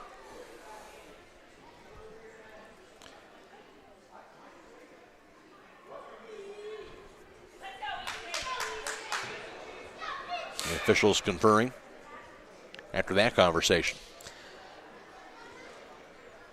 Yeah, and a dual meet choice alternates every other match, and I don't know if choice was given to the wrong wrestler to start that period.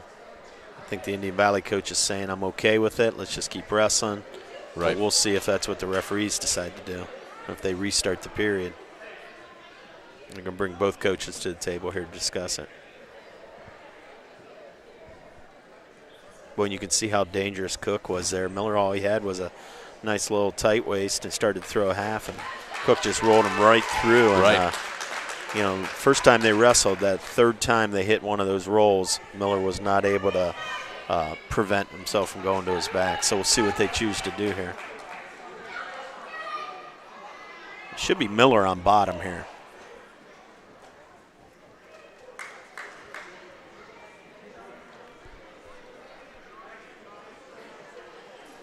Indian Valley coach Dustin Braun still discussing things with the official. Yeah, I mean, I don't know if they're going to restart the second period with the right wrestler having choice, or if they're going to pick up if they're picking up from where they left off. It should be Miller on bottom, down 4-3 here.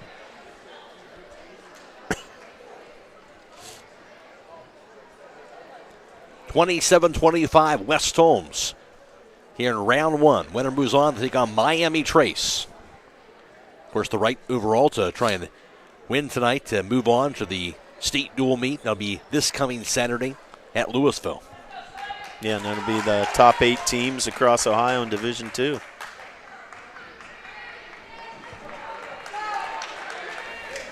they're going to have Easton Cook go down, so I think you're still confused. Yeah, it's got fun seeing what you're saying. Well, yeah, if they're restarting it, if they're just going to keep it going, then Miller should be down. They got to understand that. Yeah, Cook got a reversal. And now I think they finally got the score right and the position right for both wrestlers. Yep.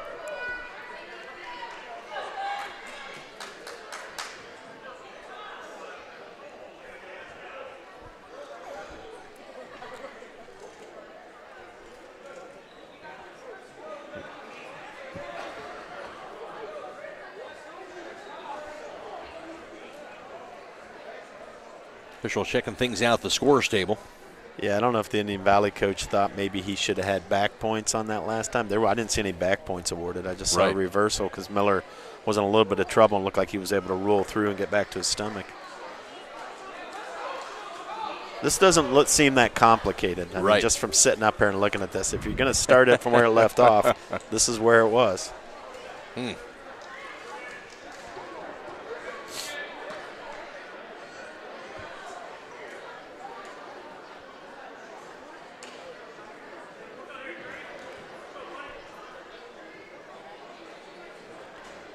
Looks like maybe they came to a decision here finally. Yeah, and the one they originally made. Yeah, there we go. All right, 4-3. Miller needs to get an escape, tie this up, and keep this match on his feet, I think. I think that's where he's going to have to try to win this one.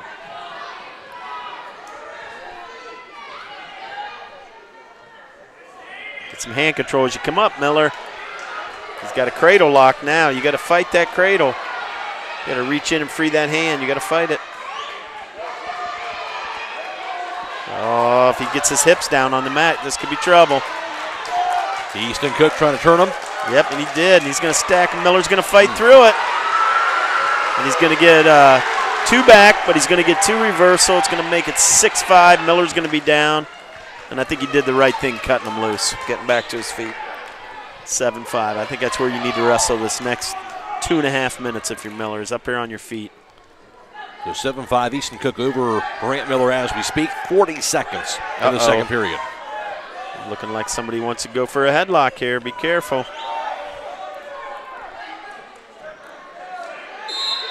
Out of bounds, and they'll score out with 30 seconds.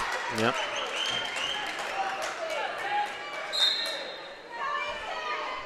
If you're Miller, you don't have to gamble here. You get choice in the third. You can take down, make that a 1-point match, so you can stay solid.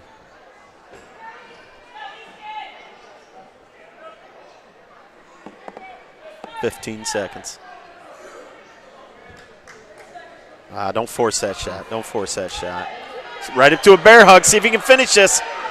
Right up to the bear hug. 3, 2, 1.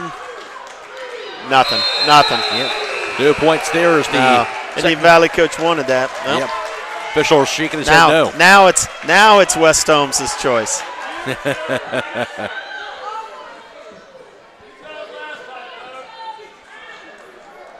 Now they're going to come to the table and talk about it because what happened last period was they gave choice to the wrong wrestler, and they continued wrestling the match. They didn't restart the second period. So now we're going to go into the third period, and the Indian Valley choice looks like he's going to get choice again, which kind of gave him a free point. Right. That did not work out to Miller's advantage there at all. I don't understand that. Trying to plead his case, and if that was the case, I would have made him re-wrestle those 28 seconds. Right. So 8-5 lead now for Easton Cook in the third period. Yeah. I'll tell you what, Miller's a strong kid. He could go up top and get into that bear hug situation if he really wanted to. Oh, if he keep going, Miller. Now he's able to fight through it, but it's going to end up in 2. 10-5 Easton Cook.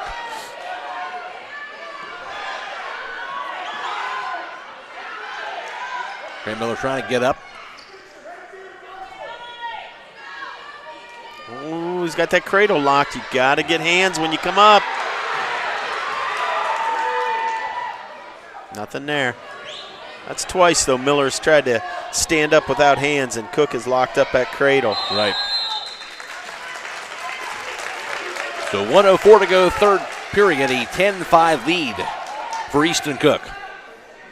Coach Vaughan getting pretty animated over there, yelling at Miller to get hands when he comes up. He sees the same thing. He's trying to implore him to do it.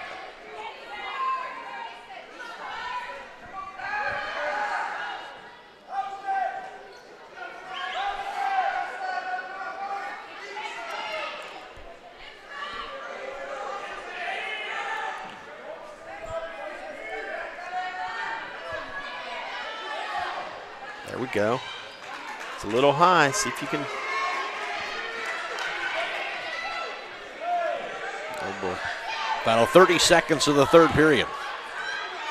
Grant Miller for West Holmes down 10-5. And Cook's content to stay on top, stay safe there.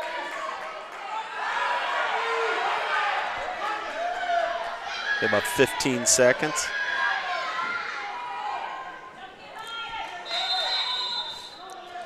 They're going to call the top man for stalling. When they do that, they actually stop the action and let the bottom man reset. It's the only time in wrestling that they'll stop the match for stalling is when the call is on the top wrestler.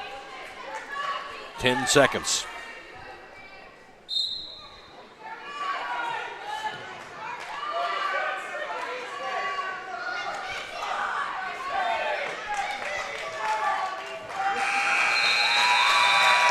So Easton Cook will get this win 10-5 over Grant Miller of West Holmes. Yeah, good tough match by both wrestlers. That could have went either way. Just a couple flurries here and there that went Cook's way, and to his credit, he's got good hips. Again, I want to thank Claxon Communications allowing us to bring you this video live stream coverage of dual team regional championship wrestling and the team of Casey Claxon and Mark Clark for tonight. And that would at least temporarily give a 28-27 lead for Indian Valley. And see what happens here. Their second lead here this round. Looks like they've got Elijah Baldridge is going to go out and win by forfeit. Yep. And they didn't have a heavyweight listed here on the roster that I was given. Elijah, the 215. Yeah. Now a heavyweight. And they did not have a 215 listed either. But it's 33-28 West Holmes. So West Holmes now with the 5-point lead. And all Colin Gardner has to do is technically only lose by major for West Holmes to secure this victory. I'm guessing a Joe Reynolds, I believe, for Indian Valley. And Colin Gardner's a junior, 18-4, 12 pins on the year.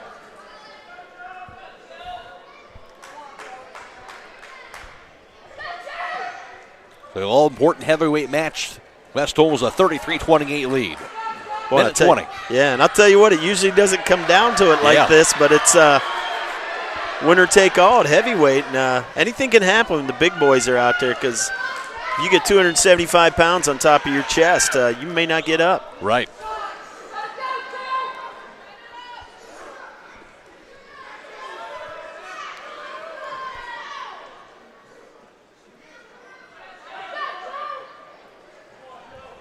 Collins, our heavyweight, but I think he played football around 230, maybe 240 at his heaviest. And right. The weight limit at a high school heavyweight, I think, is 285, so he could be giving up a little bit here. Right. As far as pounds. They had Reynolds listed at 285. Did they really? Mm-hmm. Okay. So he's probably giving up 50 pounds. So he's got to be careful and not put himself in bad positions here.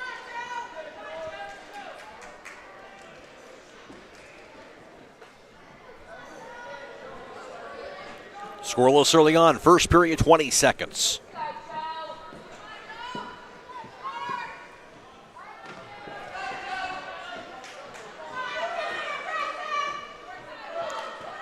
Final 8 seconds, first period.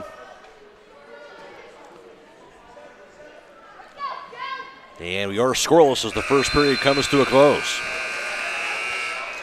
Cullen Gardner of West Holmes, Drew Reynolds of Indian Valley in the heavyweight division. West Holmes a 33-28 lead in round one. All right, Gardner's going to go down underneath here. So he's got to try to work himself a good stand-up, get up off bottom here.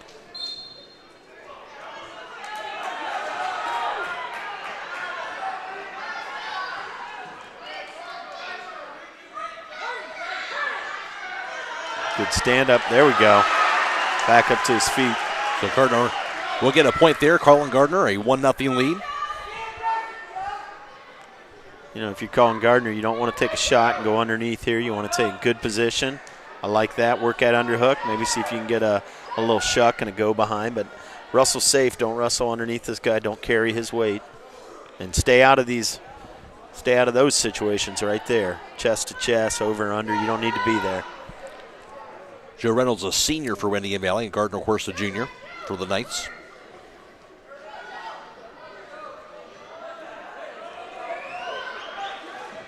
Reynolds wants to dig in with those underhooks, see if he can jack up something, maybe lock up a headlock or something. If you're Gardner, you just got to be smart and circle, stay out of those big tie-ups.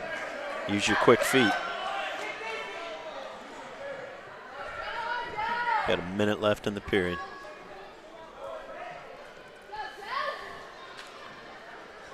To lock in, 1-0 Gardner so far.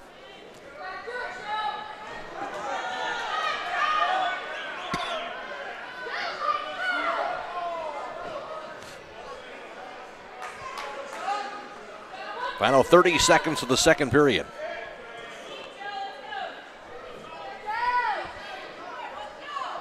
Gardner doing a good job of just staying in the center of the mat, circling with his opponent, not letting him back up.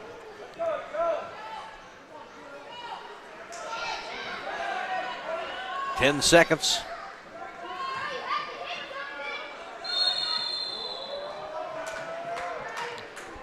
And we got blood time again. Must be the fourth West Holmes wrestler. Been the theme for West Holmes tonight. Yeah.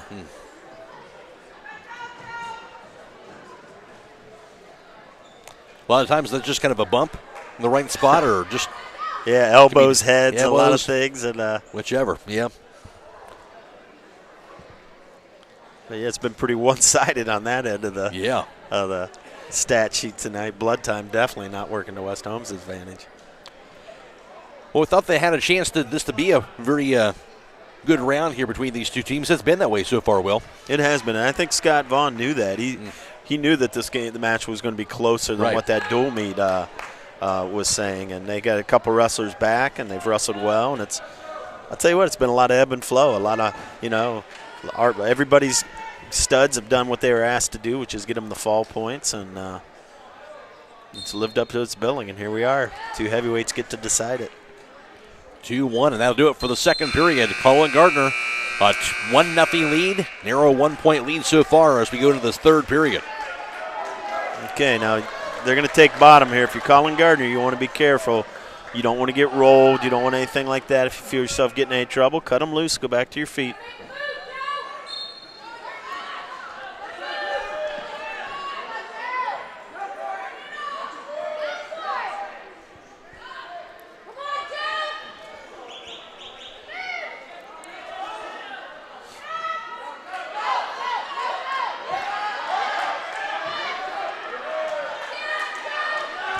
Colin can just spin back behind and maintain control, and he does.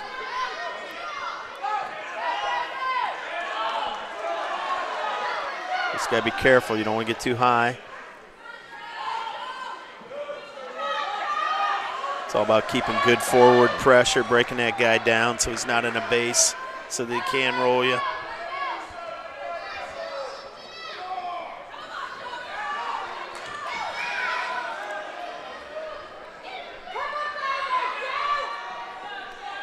One minute to go, third period. 1-0 lead still maintained by Gardner.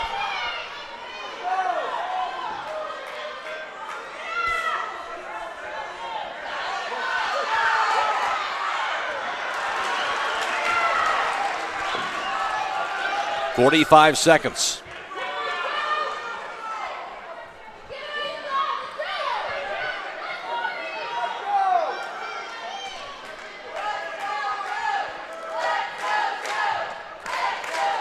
Gardner still the on-top position, up 1-0, 30 seconds to go. Yeah, Reynolds not really threatening anything here, but Gardner just trying to stay in good position. They're going to get the, we like to call the obligatory stall call when the one man's winning. So they're going to stop that action. That'll be the first warning. The next one would tie the match. It'd be tough to call that with 19 seconds left as long as he does a decent job staying off the hips.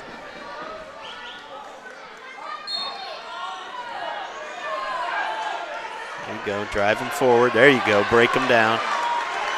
Just work a crossface, something, a little bar, just to keep the referee honest. Final 8 seconds. He's about 4 seconds away from sealing this. 2-1, and that should do it. Cardinal Gardner going to get this 1-0 win. That doesn't get much closer than that, Will. No, that was exciting, I'll tell you what. And that's going to make it 36-28. It's going to send West Holmes after a rest here and a chance for Miami Trace to warm up into the finals here for the Knights to see who can go to Louisville. So West Holmes going to get this win, as you mentioned, 36-28. And indeed, as you mentioned, they'll take on Miami Trace in round 2 for the right to move on to the state dual meet this Saturday in Louisville. Matt Croy alongside Will O'Donnell. Again, I want to thank our sponsors for this video stream coverage. Yoder Lumber Company, Buckeye Farm and Garden, Village Motors, MRV Siding Supply, Rody's IGA Marketplace, Premier Pharmacy, Millersburg Electric, Kayam Charm, Holmes Siding Contractors, Kaufman Realty and Auctions, Millersburg Tire Service, Holmes Wayne Electric, Denko Marketing, the Commercial and Savings Bank, Critchfield Law Firm, and Finish Line Auto Body. Again, West Holmes the winner, 36-28 over Indian Valley. They'll square off against Indian Valley, against the Miami Trace rather in round 2. We'll have that for you as well. We'll take a break here, get some music on, and we'll be back here with you for round 2 after this, right here on WKLM.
And we're all ready for round number 2. And, of course, this will be the decider. West Holmes taking on Miami Trace. After the Knights, they defeated Indian Valley 36-28.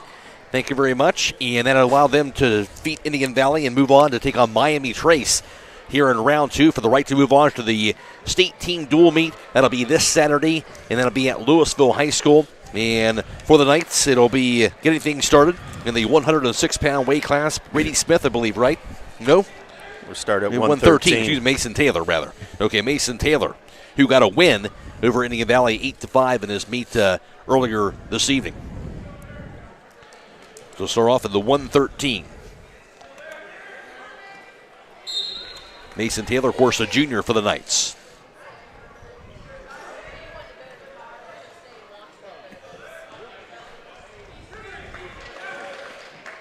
I'm not sure who he's wrestling here. Looking at this lineup that I see, it looks like it would be an unranked wrestler, Spencer Smith, I believe.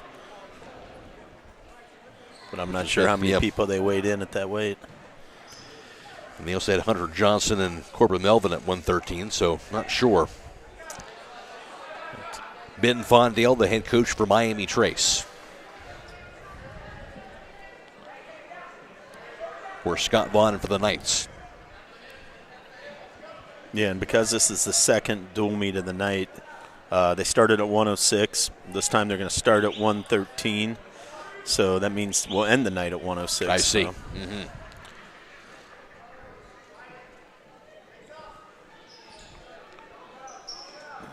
Taylor's got that leg in, going right to that power half. Miami Trace wrestler able to fight out of that.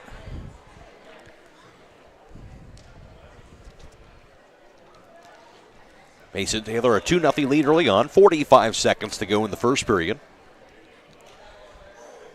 Of course, Miami Trace, the 5 seed. West Holmes, the top seed. That's why they're hosting.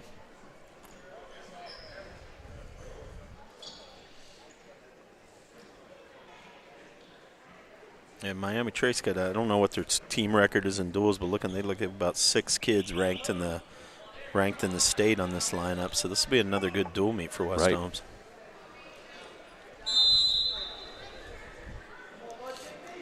17 seconds out of bounds there. 2-0.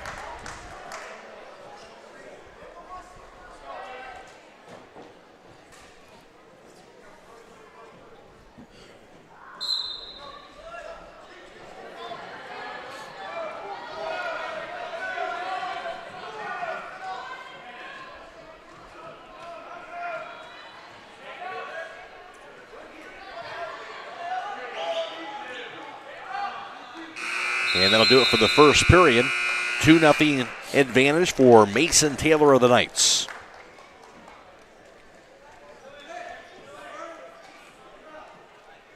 They're going to defer to Taylor. He's going to choose down.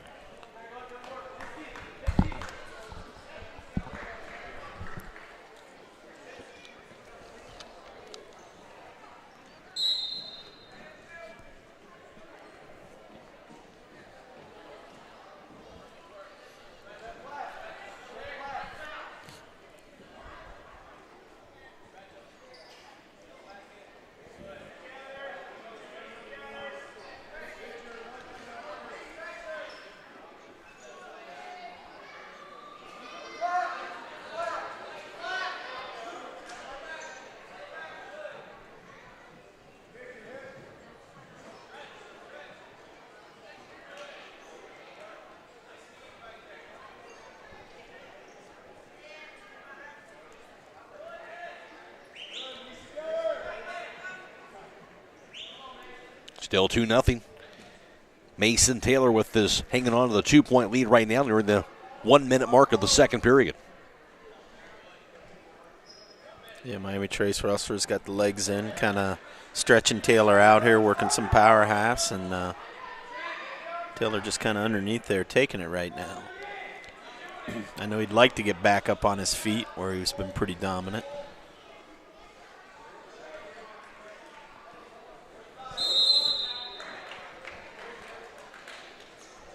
Stop things with 43 seconds. Of course, you know, the advantage of Miami Trace getting to sit back and watch that Indian Valley match is you're not wrestling, you're scouting your opponent. Right. You know, Taylor had a hard-fought 6-minute win against a state-ranked wrestler. Nice little Granby there, switched off.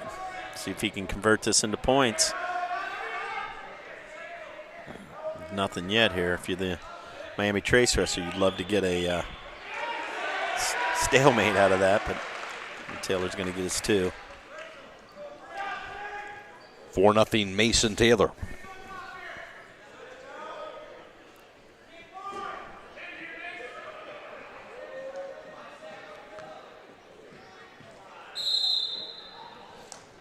Call that potentially dangerous.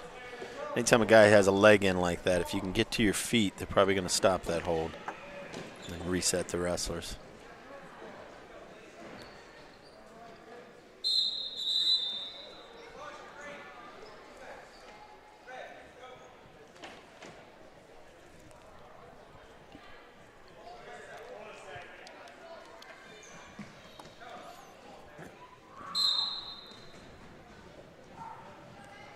Second period comes to a close, 4-0 Mason Taylor advantage. But you mentioned, well, this is supposed to be both teams had an opponent here in the first round, and then they would face off each other. That wasn't the case as it worked out. Galley Academy not able to wrestle here. So West Holmes, that's just where this conditioning comes into play, knowing that they had to wrestle that round one. Miami Trace did not. Yeah, and I know that Coach Vaughan would have loved to have been able to say, hey, we're the top seed here. Let us watch Indian Valley and Miami Trace wrestle, and then we'll take on the winner. But the tournament directors decided to just stick with the bracket and wrestle it the way it was drawn. So that's fine. We went out, got a good hard-fought win. But, yeah, it does 6 minutes of hard wrestle when you're wrestling a state-ranked kid. It'll take a little bit out of you. But Taylor's still putting together a good match. Yes, he is. Up 4-0 right now. Minute and a half to go, third period. Yeah, and that match against Indian Valley, that's the type of win that Taylor's going to have if he wants to get back on that podium this year. Those are quality wins against quality opponents.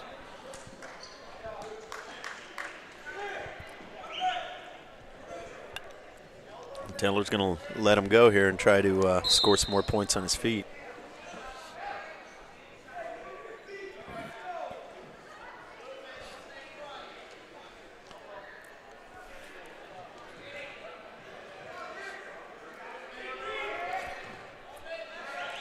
Nice reshot. Got him pushing in, changed levels. Taylor does a nice job of getting lower than his opponent, even putting his knee and a hand on the mat.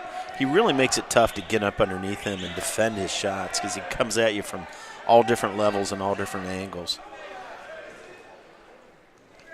He has that 6-2 advantage, 40 seconds. Mason Taylor. We're in the 113. Trying to secure that arm, see if he can kind of work up and maybe elbow out here at the last second. There we go. Go climb up the back here and get your back points. Go climb up the back.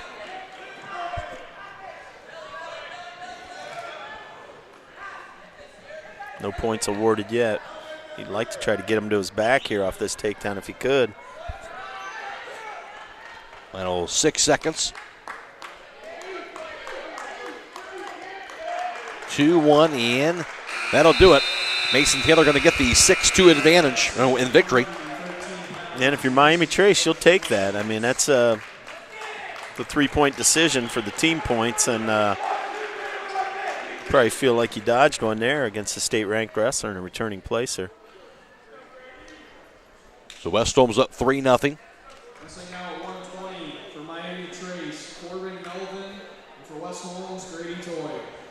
This will be Melvin's ranked 24th in the state, and Toy's like I said, he's a sophomore. He's now 20-15 on the year, but with 15 pins, so he's dangerous.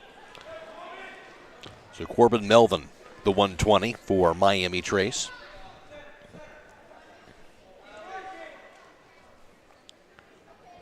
Brady Toy, the sophomore.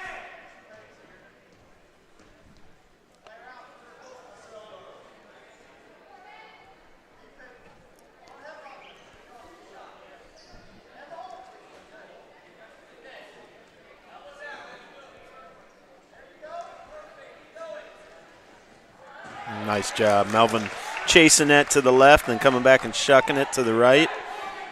Got a boot in, going for a Turk right away.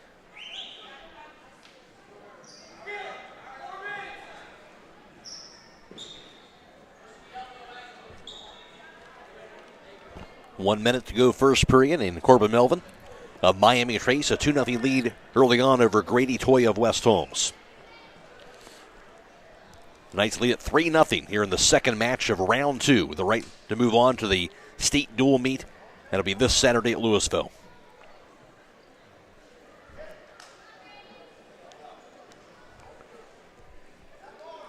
And 35 seconds. Melvin's got that bar, and he needs to try to catch a backside wrist if he can so that he can kind of run that over. Toy's got to know where he's at and work this edge a little bit.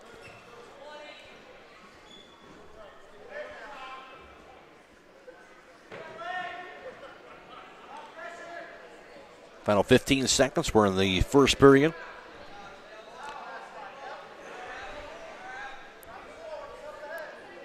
Melvin trying to power half. Toy just trying to hang in there and get through this period. 2-0. And he does so. So at the end of the first period, 2-0 Corbin Melvin over Grady Toy. Again, I want to thank Claxon Communications allowing us to bring you this video live stream coverage on the WKLM Facebook and YouTube pages. Casey Claxon producing tonight's video stream, and also Mark Clark working the video for tonight's video stream coverage. All ready for the second period between Toy and Melvin. Nice low ankle pick there by Melvin. Gets a couple of points. Corbin Melvin in the Miami Trace, a 4-0 lead. Their coach wants him to let him up, get back to his feet, try to score some points that way. And Toy did an excellent job that last round, wrestling a state-ranked kid in Leroy Stagel, and was able to only lose by decision, right, which saved us 2 team points. And we're probably asking those him to do a similar thing again. Those were big points. Yeah. And you don't think about it at the time at the beginning of a match, but you get to all of a sudden the heavyweight match, and it's 33 to 31 or 33-28 winner in that match, right? Yeah. So whoever was going to win that was going to have a chance to win it for their team, and guys shaving a point here or there for you really paid off big. 6-point lead for Corbin Melvin. And he's got that arm up on the back. Toy, you just got to try to hip down and clamp down, not let him take you over. Nothing yet, though. Nothing yet. This is tight, though, because he's got that arm locked, too, behind his back. He's got it up on the back and then locked with the other one. Now he's got the legs in to boot. This is tight. Final 30 seconds in the second period. Toy trying to prevent it, but he can't do it. Boy, he tried. He fought his back for a minute 30 in that first match, and this was just a tight hold. A lot of things going on there. A half bar up on your back, 2 boots in, and just not much you can do in that spot. So Corbin Melvin gets the pin and the 120 for Miami Trace, so they'll take the lead now, 6-3. Wrestling now 126 for Miami Trace, Garrett Carson, and for West Holmes, Noah Tish.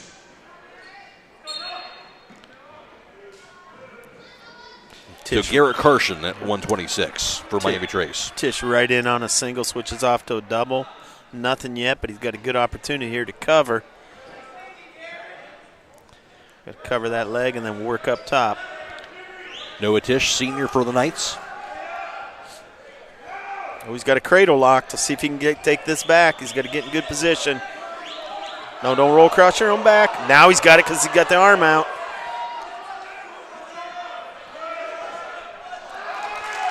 Breaks out of that. Big opportunity there for back points for Tish when he locked that cradle up. Tish up 2-1 right now.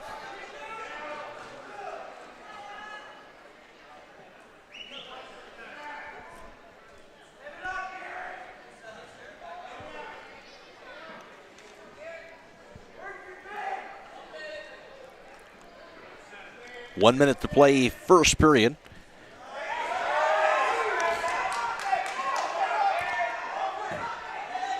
Nice little dump, nice little finish there. Couple points for Garrett Carson. Up 3-2 now for Miami Trace. Oh, he's got that bar and the backside wrist. Got to be careful, Tish.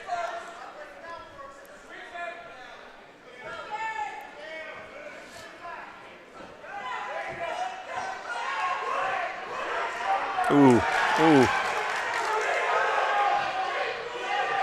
Carson driving into him. Oh, it switched off to reverse half. Now he's got a tight half.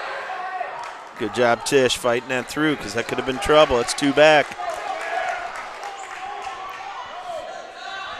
5-2 lead now for Garrett Carson over Noah Tish. 5 seconds in the first period.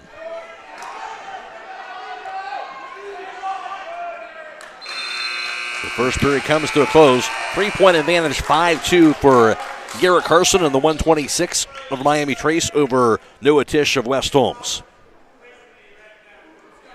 McCroy alongside Will O'Donnell for tonight's coverage. Round 2 between West Holmes and Miami Trace. The state team dual regional championship from the dungeon.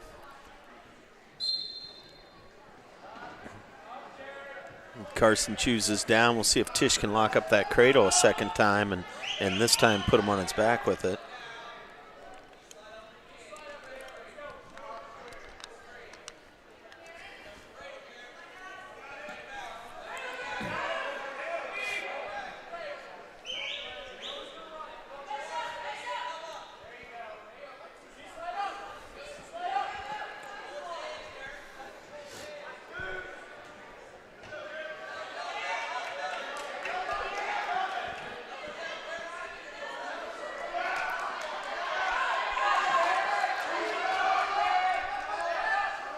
Tish got that bar, but Carson's doing a nice job keeping his base, and he's up on his feet. It's building that lead a little more, 6-2. Extra point there for Garrett Carson. Right. Oh, nice. See if he can finish this to his back. He got in a little fireman's carry, dumped it off. Keep that arm sucked under and see if you can turn him. 2 points for Noah Tish, down 6-4. Run that, run that. You got him in good position here. Walk around the head.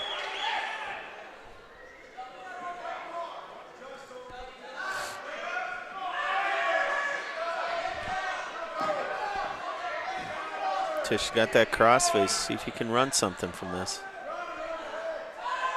Coach is telling him to run around the head. He's hipping down hard. I don't think you're going to get the cradle. Final 20 seconds, second period. It looks like he's got this locked. If he can just sit back with it. It's the second time he's locked this cradle up. He's got to be able to get points out of this.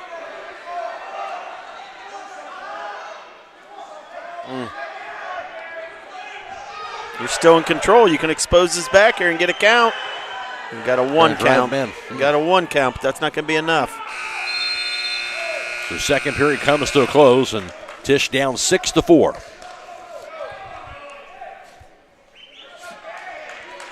So Scott Vaughan kind of shouting out instructions. Actually, a couple of the coaches doing so.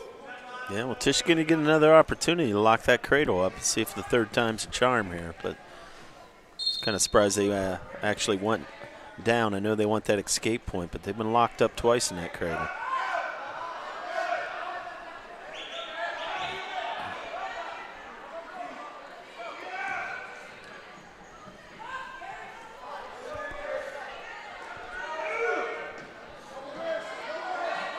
I'll tell you what, Carson does a good job on bottom of not getting flattened out. He keeps his base and his knees up underneath him, gives himself an opportunity to hit some things, but pretty soon here, if you're Tish, you're going to have to make a choice.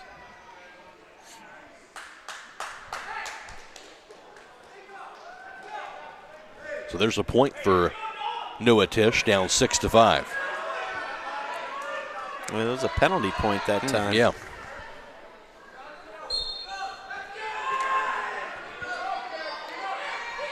Looked like they called the bottom wrestler for only grabbing 1 finger. When you grab a hand, you got to have 4 fingers.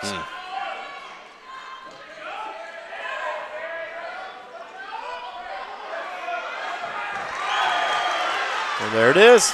Tish turns him around. Yep, that time I think he's going to get the back points.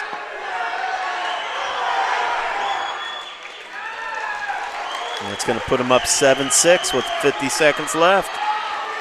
Huge move there, 50 seconds, as you mentioned.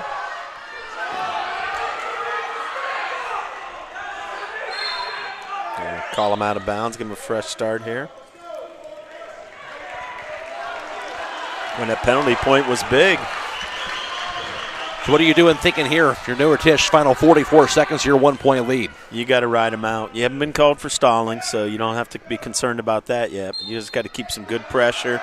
you got to try to break him down. He's really doing a nice job of keeping his knees underneath him, but then he's got to move after that.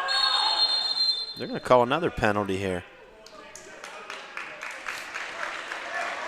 That'll be awarded to Noah Tisch. Now a 2-point lead, 8-6. I think they're saying he's grabbing one finger when he's digging in there. Miami Trace wanted an explanation there. Well, and he got it. Yeah. He didn't like what he got, but he's saying he's grabbing one finger when he's trying to free his hands. In our sport, that's an easy call. 35 seconds. And right now, it's been the difference in the match. It certainly has.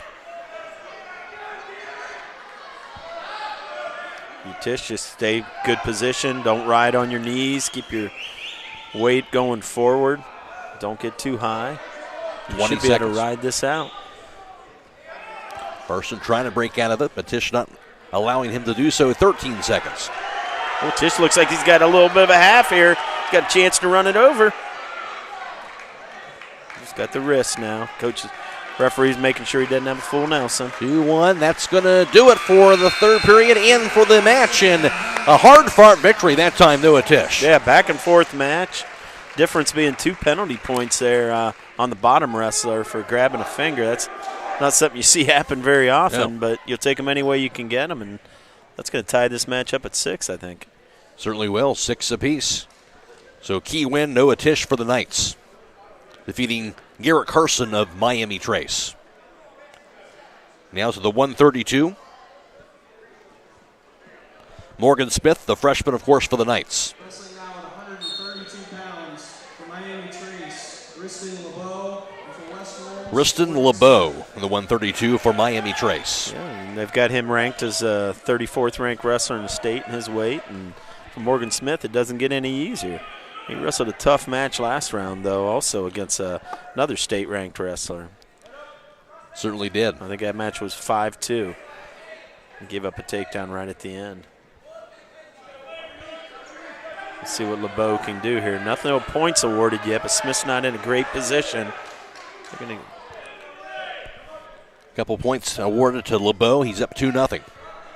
Yeah, they gave him 2. I think that was a little premature. Smith still might fight out of this.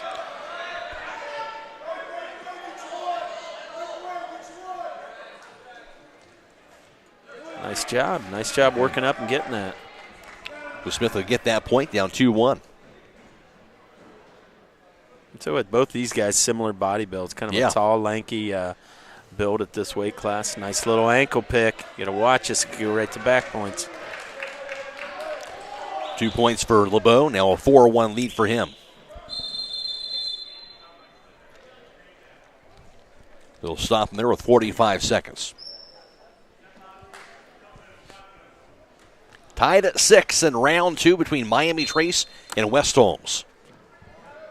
Winner moving on to the state dual team meet. That'll be state championships this Saturday in Louisville.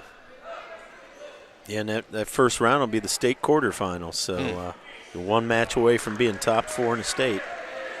It's all going to come down to maybe what you get seeded when you're down there, because there's going to be some powerhouse programs there. Sure, no doubt about it. 20 seconds in the first period. LeBeau looks like he's in for his 3rd takedown. He's starting to do a pretty good job on his feet. He might want to stay there and rack up some points. 2 more points for him. A 6-2 lead for LeBeau. Final 5 seconds of the first period. First period will come to a close. Again, thank our sponsors tonight: Finish Line Auto Body, Critchfield Law Firm, the Commercial and Savings Bank, Denco Marketing, Holmes Wayne Electric Cooperative, Millersburg Tire Service, Kaufman Realty and Auctions, Holmes Siding Contractors, Kaim and Charm, Millersburg Electric, Premier Pharmacy, Rody's IGA Marketplace, MRV Siding Supply, Village Motors, Buckeye Farm and Garden, and Yoder Lumber Company, allowing us to bring you this video live stream coverage for tonight. Second period here in the 132-pound weight class. A 6-2 lead for Riston LeBeau of Miami Trace over Morgan Smith of West Holmes.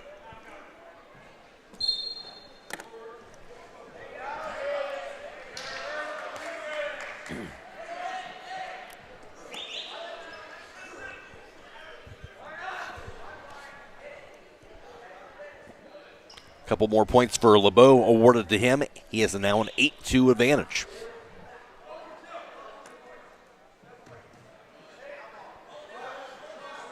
got that arm trapped and trying to dig in for an arm bar on that side.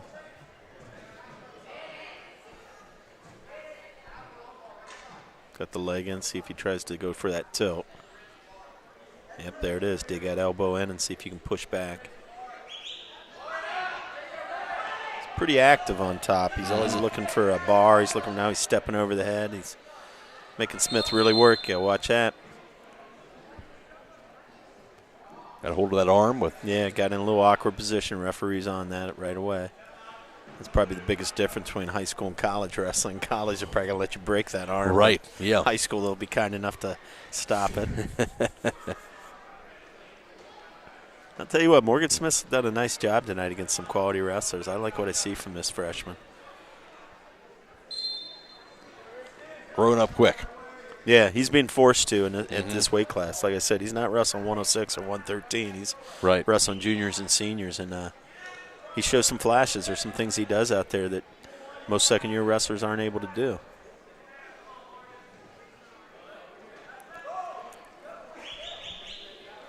That's why you got to keep hands, and you got to be ready for that reshot. He ends up with the reversal, 8-4. Nice move, and the 2 points there for Morgan Smith. I'll tell you what, he doesn't. The effort's there, the determination's there. It's just needs some more seasoning, some more experience. That's the biggest part of it, right? You got to have the effort and the determination. That has to be there. The maneuvers will come. Yeah, and there's no shortcuts in this sport. I mean, the things you got to learn. It just takes time, mat time. 5 seconds here in the second period. I'll tell you what, it's 8-4. He's kept himself in this match. Right, hasn't gone away. So Riston LeBeau in the 132, an 8-4 advantage over Morgan Smith of West Holmes as we get into the third period. Smith's going to go on bottom, see if he can get an escape. I mean, sometimes the most you can hope for is keep yourself within a one move. One move to a 4-point move, a 5-point move, something that you can catch somebody in late in the game. And he was in that position in that first round with Indian Valley. He kept himself in it where with 30 seconds to go, one move would have won it for him. A little precarious position here. Ooh. Lucky they stopped that for potentially dangerous. He had a bar and was looking for the backside wrist. Would have tried to run that over if he could have got it.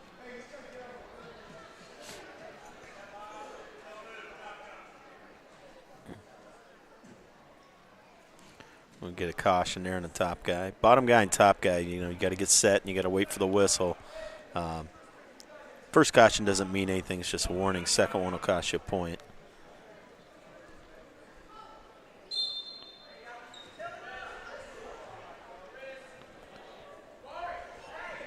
He's got that bar again. He's pretty active on top with that. He really puts the pressure on that bottom man because he's tying you up. He's looking for wrists, looking for bars. Boy, if you're Smith here, escape will be big.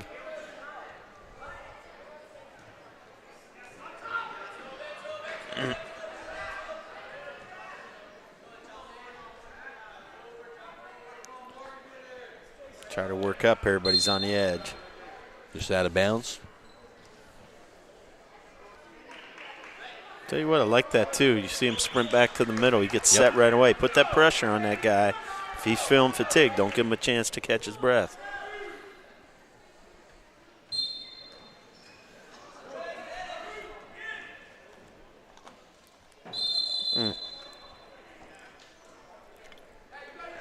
Stop him with 105. Yep, hit that leg in. They were standing. They'll let him do that once. If he does that a second time as a way to stop the hold, he could get called for stalling on that. Another potentially dangerous. He works a lot of those bars, and he's just gotten in some awkward positions. Right. Smith's kind of a lanky kid, and those elbows and shoulders start pointing the wrong direction. The referee's playing it safe. We got another caution now on that top man. That's going to be a point for Smith. That's going to make it 8-5. Yeah. I'll tell you what, those will keep piling up. If it happens again, it'll be another point. So if you're Smith, an escape here puts you within a takedown away from tying this thing. I saw some of those points being big for no attention. He got his win. Yeah, that 8-6 win and 2 penalty points decided that.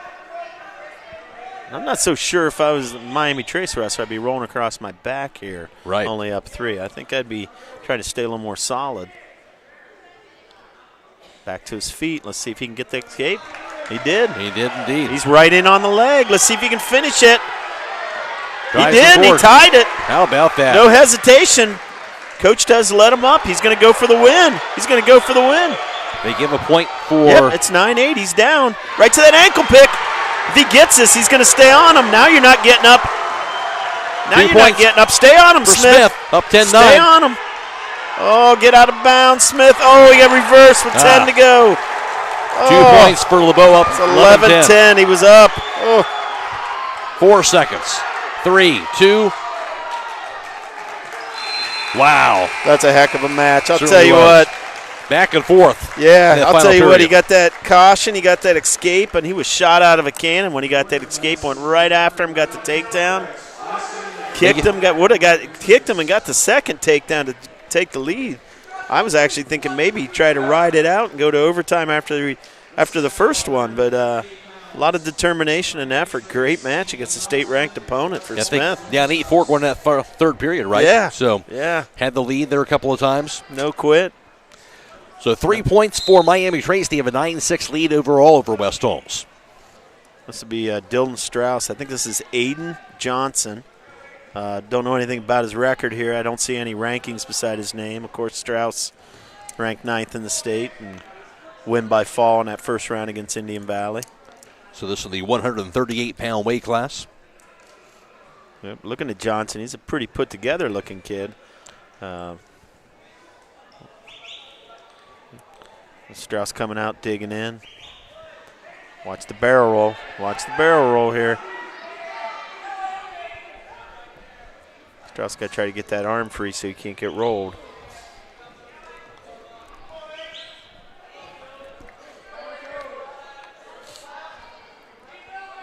Getting into that heart of that middle lineup for West Holmes, and Strauss, Kaufman, and Varnes here is where you like to be able to rack up your points. That kind of let us pull away for a nice lead against Indian Valley. I think all 3 of them got pins. They did indeed. 1 minute to go, first period. Dylan Strauss for West Holmes, Aiden Johnson of Miami Trace.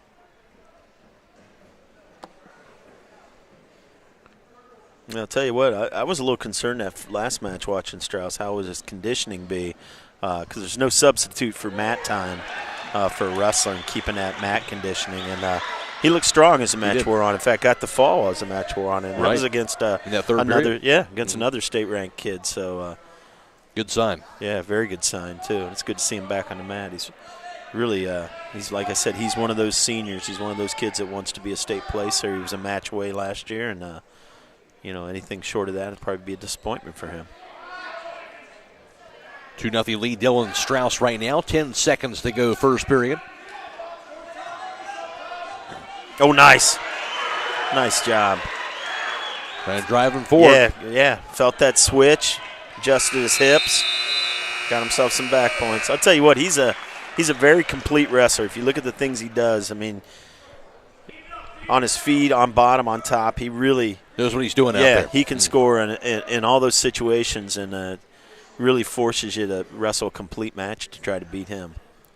4-0 lead, Dylan Strauss to begin the second period.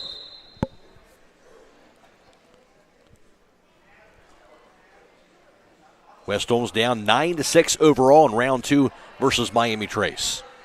Trying to get some points back with Strauss. Johnson looking for a little crossface there. Strauss done a good job keeping position. See if he can free his hands here. There's the reshot. Nice. He's got a good whizzer. He got to straighten his leg here.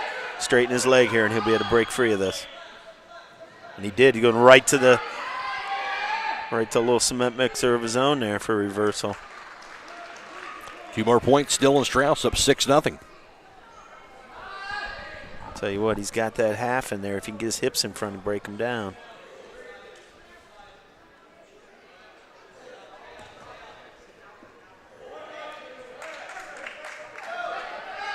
Give a point there to Aiden Johnson.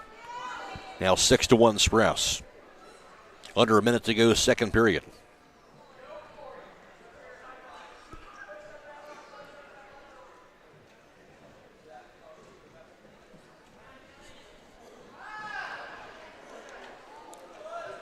Nice shot there by Johnson. See if he can finish. He's got his hips on the mat. If he can step over that low leg like he just did, that's pretty solid. Oh, Strauss kind of flurry in here. Look at this. See if he can keep rolling through. I'll tell you what, Johnson had him dead to rights, and he just kind of spun out, got that leg. Very, very athletic move by Strauss Great there. move. 15 seconds. We'll work up, see if he can finish this with a trip. Has his leg. Yep, and he does. I'll tell you what, that's nice athleticism there on the mat by Strauss. 2 more points down the final 3 seconds. 2-1. He had Dylan Strauss an 8-1 lead through 2 periods. Yeah, Johnson did everything right on that shot. Finished, hooked the low leg, as we say. Looked like he had his hips dead to right. Just had to climb up top, and Strauss just turned it into a flurry. He's actually a deceptively strong kid, too. He's got a strong core, and he gets in those awkward situations, and he's stronger than you are in those spots. Yeah, part of being a good wrestler is getting out of those tough spots, right? A lot of comes down to that. Yeah, and the kid we're going to see next, Tucker Kaufman, likes to put himself in those spots, I think. Well, Strauss is a point away here from a major decision. You'd like to see him get that bonus point. It's 9-6 right now. Right. Sure, Coach will give him a little time here to work to see if he can turn him. He got that fall with probably 4 or 5 seconds to go against Indian Valley in that match, so it's always dangerous to get it. Minute 20.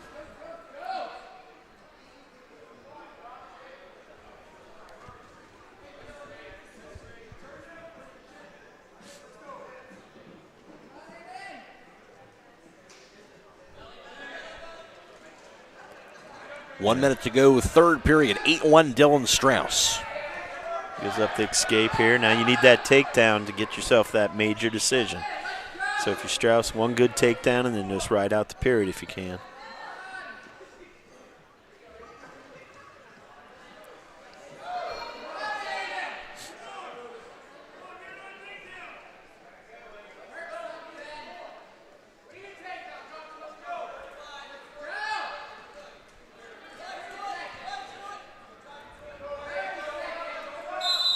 In out of bounds with 28 seconds. 8-2 Strauss with the lead by 6.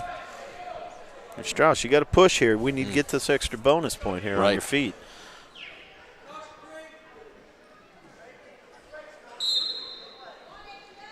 We'll tap and go. Don't let him tie you up here.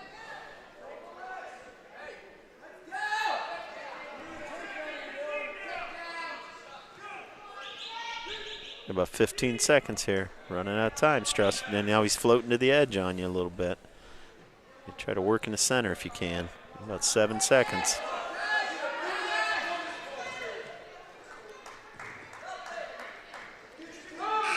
And that'll come to a close. So it'll be an 8-2 victory for Dylan Strauss, defeating Aiden Johnson in the 138-pound weight class. So that makes it all square at 9 apiece, I believe, right? Yep. And Coach Vaughan, not very happy with the outcome of that match. He felt like that was points that we left on the mat there that we could have on the board. Not able to get that major decision. It looks like we're going to do a little switcheroo here. It looks like we got Vaughan's going out this time at 44, and it'll probably be Tucker Kaufman wrestling 150 then.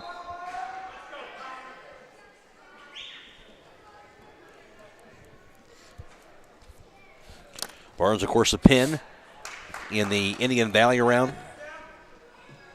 Yeah, looking at this matchup, looks like this kid's Weston Melvin. I see him. He looks like he's ranked 7th in the state for Miami Trace. So third wrestler I've seen on the mat tonight for Miami Trace throwing the legs in. I don't know if that's something by design that they work on a lot as a team, but some of their better kids here I think have been throwing legs.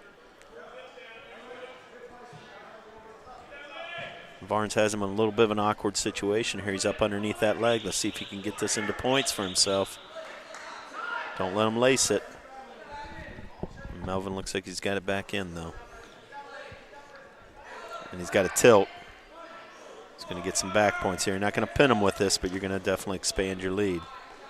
He's going to have to change the hold if he wants to get additional points. So Weston Melvin, the 2 points, up 2-0. And he should be awarding him 2 back for that tilt. And he will. And the referee's going to make sure he switches to a new hold before he awards those points.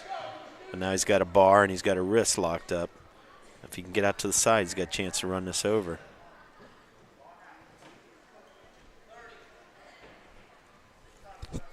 Ooh. At the half, see if he's content to run this or if he's going to try to jump and hit another cowboy tilt. Watch that elbow. Melvin's putting a lot of pressure on him as a top wrestler. This is tight. This is tight. Going to be out of bounds, luckily for Varnes. That was tough. That was a bar with a half. And if he can run that up, he's probably going to stack you. And we're going to get some blood time. First one of those here in round number 2, but 4-0 lead for Weston Melvin. Tied at 9 here in this second round. West Holmes and Miami Trace. Special thanks to Casey Claxon and also Mark Clark from Claxon Communications, allowing us to bring you this video stream for tonight. Yeah, Melvin's looked pretty tough on top here. Varne's going to have to get a good first move and try to get himself off bottom because you don't want to wrestle underneath this kid, I don't think. 2-1, and that'll do it for the first period. 4-0. Weston Melvin with the lead here in the 144 over Carson Barnes. Excuse me, Connor Barnes for the West Holmes Knights. Barnes, a senior.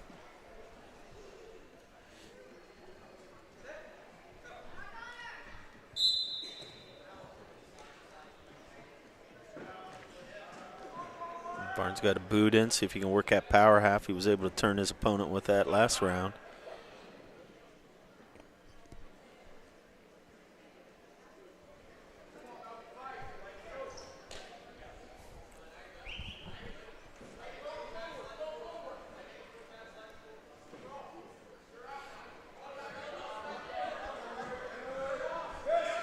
Working a little tilt of his own there.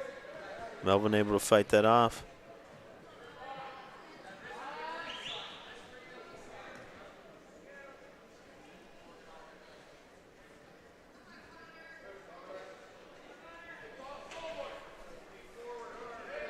Got those legs in.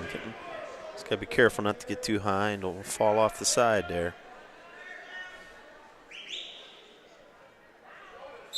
Not sure what the referee's looking for there.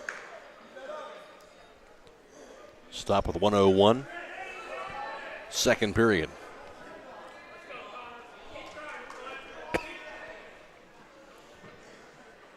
Well, you'd like to see him get just one turn here, get you cutting that lead a little bit.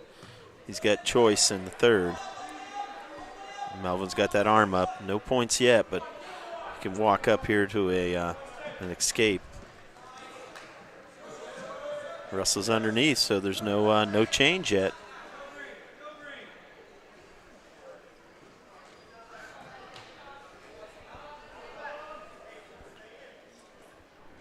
Got 30 seconds left in the period about.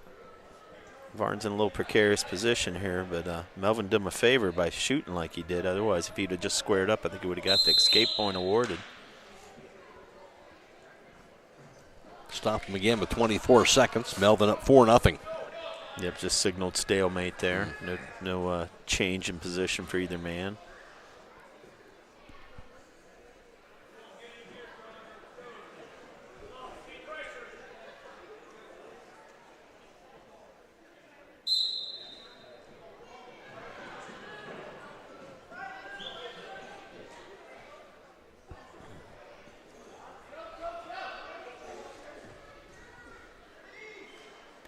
Final 10 seconds here of the second period.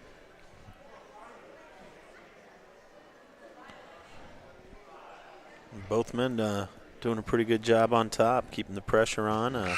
Melvin able to not get turned. I don't know what Varnes wants here, if he wants top or if he's going to take neutral. He's going to take top. He wasn't able to turn that last period. He's going to try to give it another go.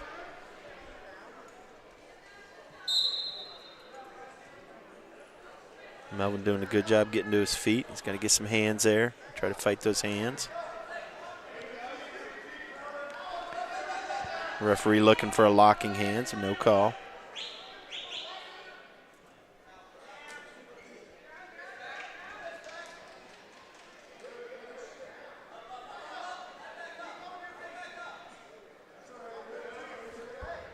pulling that leg into him. Just get up on her in power half.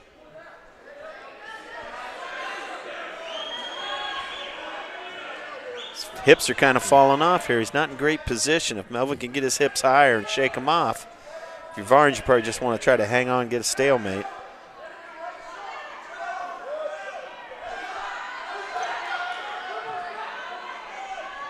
Melvin worked through. And that's tough because he's good on top. If he can work another turn, he can expand this lead. Right now he's got a regular decision. But just like Strauss's match, he'd like to get that to a major if he could. Right. 6-0 right now, Melvin, with 50 seconds.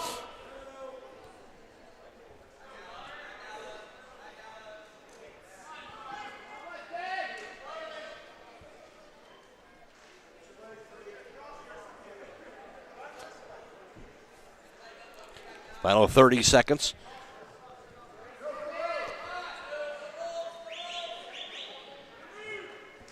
Both these guys looking a little tired here. They worked hard on top and exerted a lot of energy.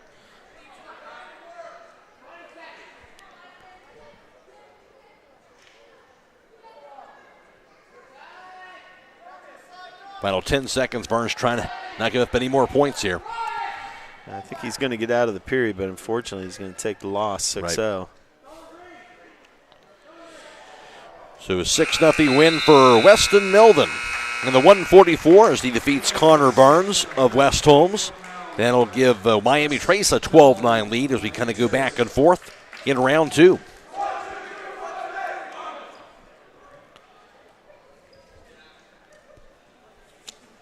Get set for the next one.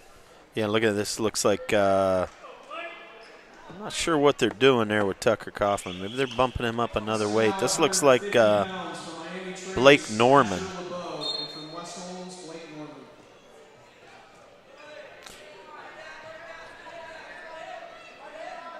Asher LeBeau, one going here for Miami Trace. Okay, and I don't see him on my roster as far as rankings or win record, but I'm assuming maybe his brother was Riston LeBeau. Right, that wrestled Morgan Smith. But this is Blake Norman out here. A little surprise here. I'm looking around the lineup here, and I'm not so sure that we're going to get to see Tucker Kaufman this round. Right. Interesting. Of course, Kaufman got the pin that first round against Indian Valley. So now on the 150. Blake Norman for West Holmes and Asher LeBeau for Miami Trace. Yeah, and Blake Norman's a junior. He's a solid wrestler. I mean, looking at his record, he's 18-8 with 11 wins by fall. Sure. 2-0 lead early on, Asher LeBeau. Yeah, and looking at these lineups, if you're West Holmes, you got to make some. You got to have some of these young guys here come through pretty soon because these upper weights for Miami Trace look pretty solid. 14th, 16th, right, 6th in the state. So this thing could come all the way down to heavyweight again for Colin Gardner. Well, Brady Smith actually would be the one to finish it off at 106.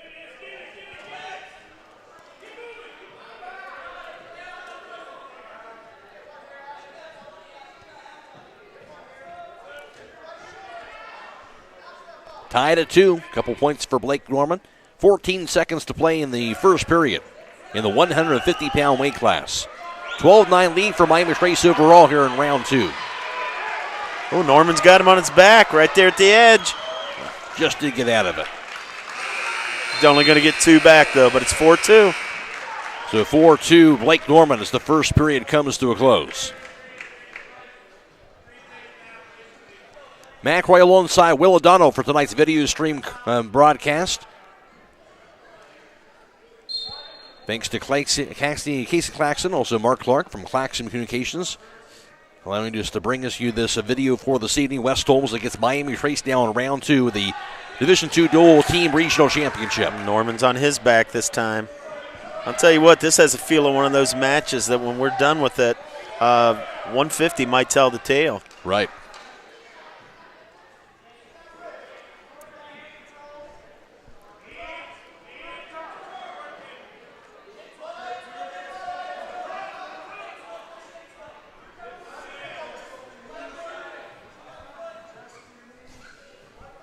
Minute 20. Still a 2-point lead for Blake Norman.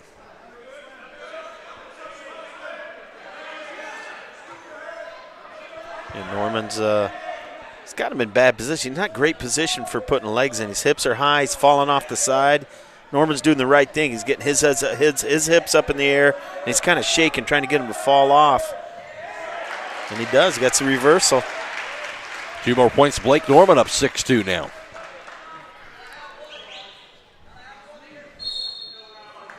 And just out of bounds, so they'll reposition here.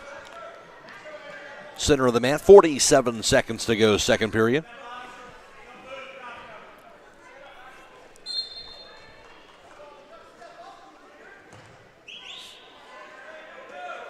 Norman's got that half. With that backside wrist, too. He can do a lot with that. Just keep the pressure on him. At 30 seconds.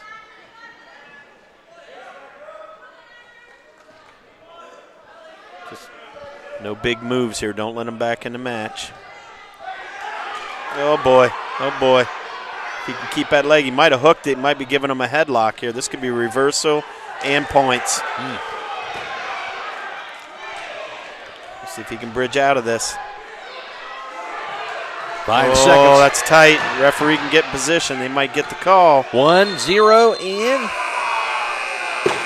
just did finish the second period. Yeah, we're gonna get 2 for reversal, 3 back, and then we're gonna have a penalty point that's going to be awarded to the West Holmes wrestler.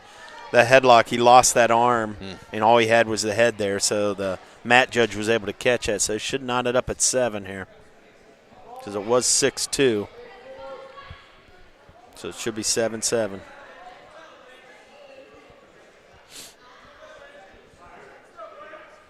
So 7-7, as you mentioned the score, going into this next period.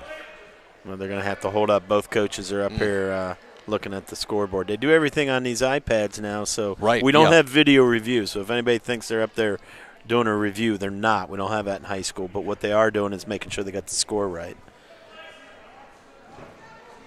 But 7-7 with 2 seconds to go here.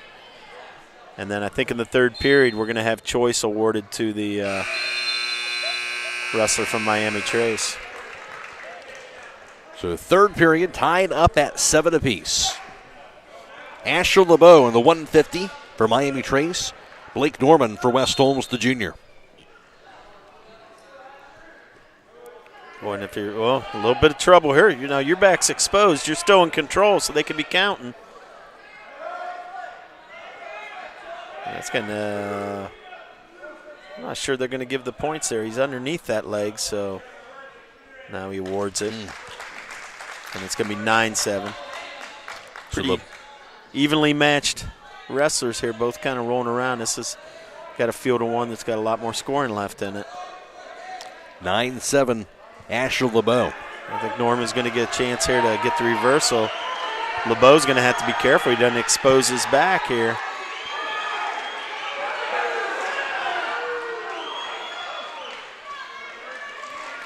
And there's a couple points for Blake Norman to tie it up. Yep, 9-9. This one you're going to have to wrestle to the final second. Just like that Morgan Smith match. Yeah, we've had a number of really close matches here in round 2. Once again.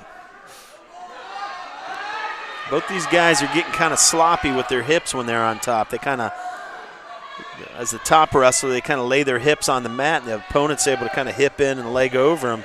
You know, they got to look at what these older guys do with keeping that forward pressure and driving them forward, not laying to your side when you're trying to break a guy down. And here it goes again. And I don't think it'll be the last time. 2 more points. 11-9. Norman's to down. LeBeau. Yep, Norman's down with 25 seconds. Let's see if Norman gets his opportunity here. Out of bounds here. 19 seconds. Yep, 19 seconds. It's a big match. West Holmes down by 3. This would tie it up if they could pull this decision out.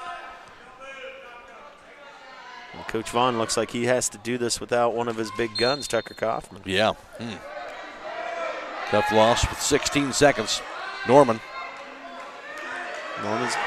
LeBeau's got to get his hips up. There we go. That's smart. We got about 8 seconds.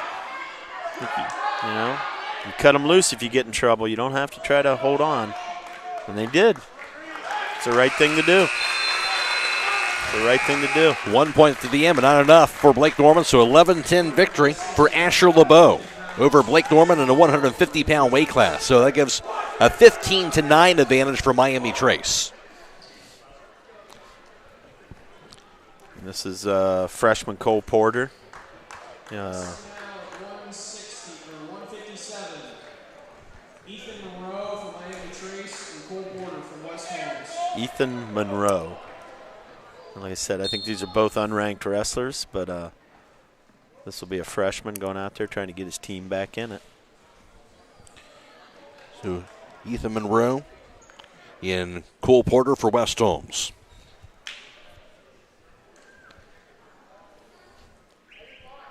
(15-9) Miami Trace. Winner of this round will move on to the state championships this Saturday at Louisville High School.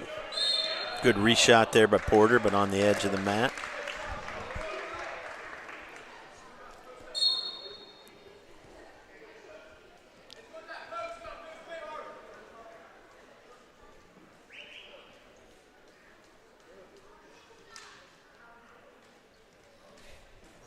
Good shot there. Work up. See if you can get that leg out from underneath. There we go.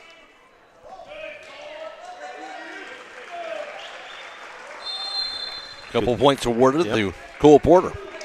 Yeah, good job getting an angle that time. Worked up. Took the leg out. Dove and covered at the edge. Let's see if he can work something on top here. Porter, of course, a freshman.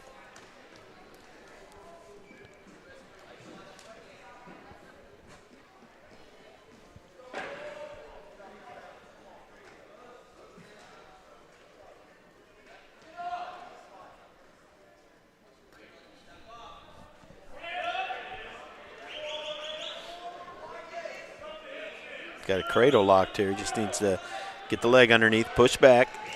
There we go, knee in the ribs. Good. He's got good position here.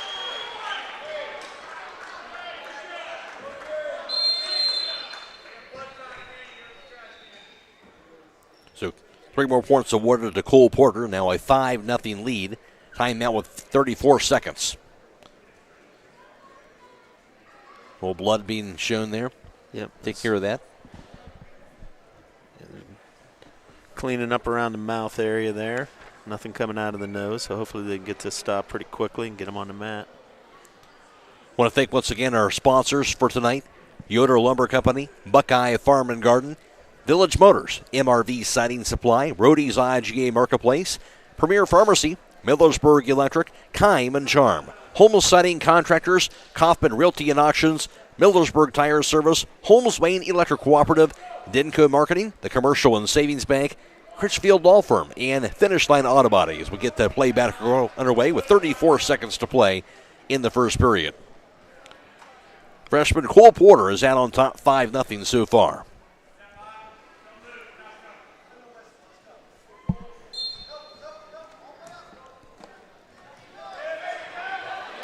Watch your back here, Cole. Watch your back.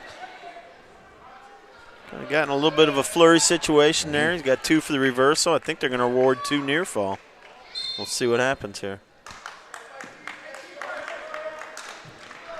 Stop with 19 seconds, 5-2 Monroe. Or down by 3 now. And referee did not give him near fall. He just gave him a 1 count. Might have dodged a bullet there because that looked like he was on his back.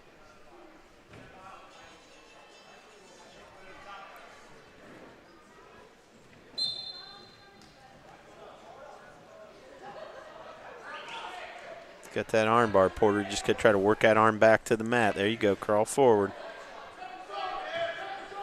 That's a good job of fighting that bar. He's got 5 seconds left.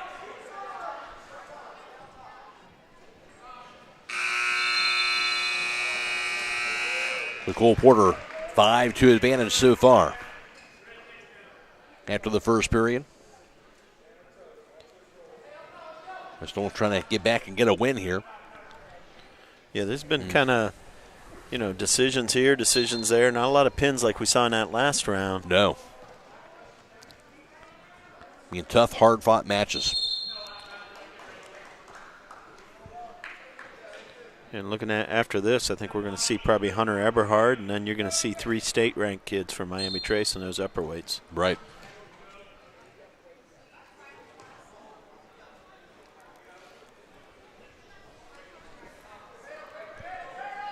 He's got the cradle locked a little high, though.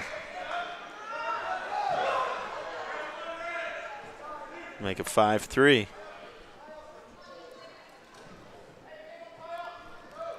The point to Ethan Monroe. Yeah, he had that cradle locked up. He just got a little high, a little out of control with it. Sometimes once you get it locked, you just got to take your breath, settle in, walk to the side, sit back on the hip, nice and methodical. Some guys get that locked up and they get a little excited and they try to rush it.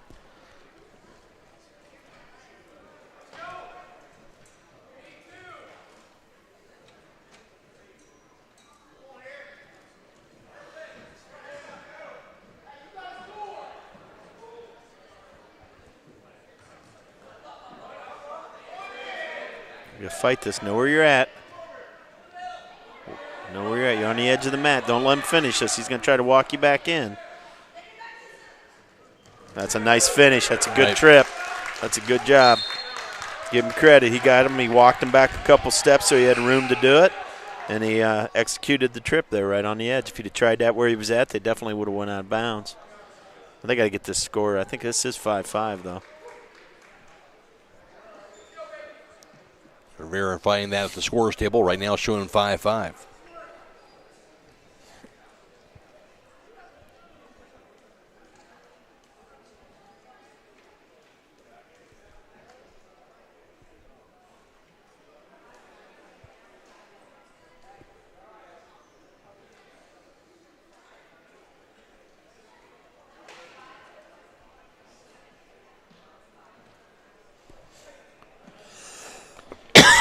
So coaches kind of check things out as well. Matt Croy alongside Will O'Donnell for tonight's broadcast, video live stream coverage of the Division II dual team regional meet from West Holmes in the dungeon. Of course, West Holmes the winner over Indian Valley in round 1, 36-28.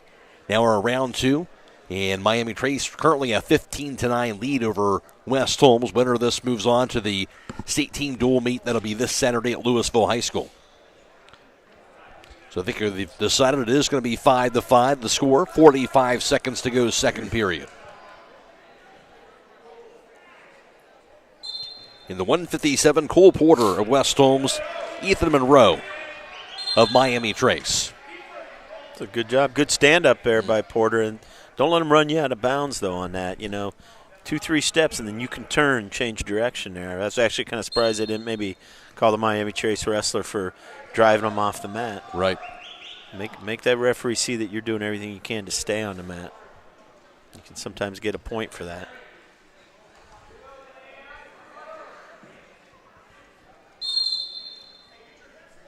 Out of bounds again, 23 seconds.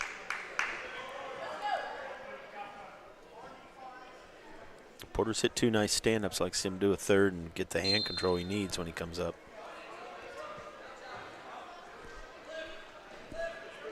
Back up, peel those hands. There you go. That's a good series. Each time, got up, went right back to it. Good wrestling there on bottom. Point for Cole Porter, up 6-5. Monroe shoots at him. Got about 5 seconds. Kind of a straight-in shot. It was an easy one to defend against. So second quarter comes to a close, 6-5 advantage. And here we go. Another close one going into the final third period. Yep, and Porter's got a chance to pad that lead, and they're not going to waste any time. Miami Trace is going to let him up and go right to his feet. That's probably the right choice, but ooh, nice shot by Porter. See if we can finish that. Oh, good job getting out of that. Yep. Had it initially, but he got out of it. 7-5, though, point for Cole Porter.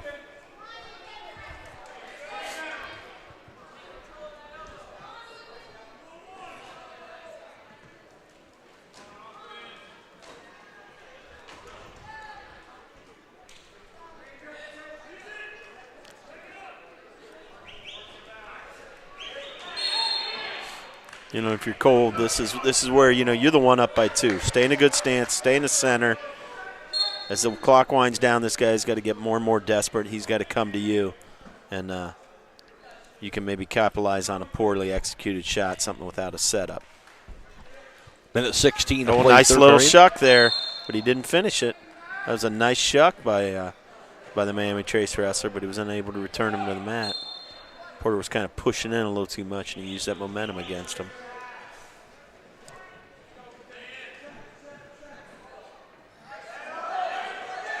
Oh, nice little snap. Oh, no, caught a cement mixer. This could be 6.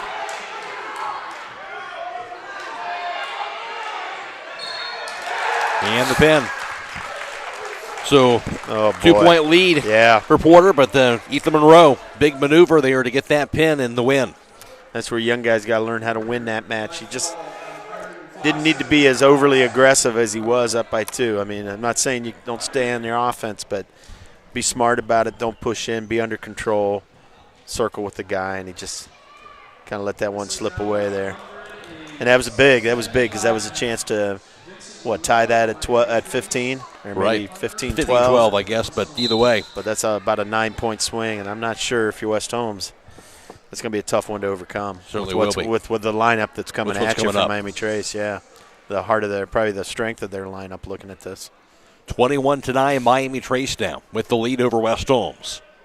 It's Hunter Eberhard, on the 165. Senior. He lost a tough, hard-fought match, I think 10-5 against Indian Valley.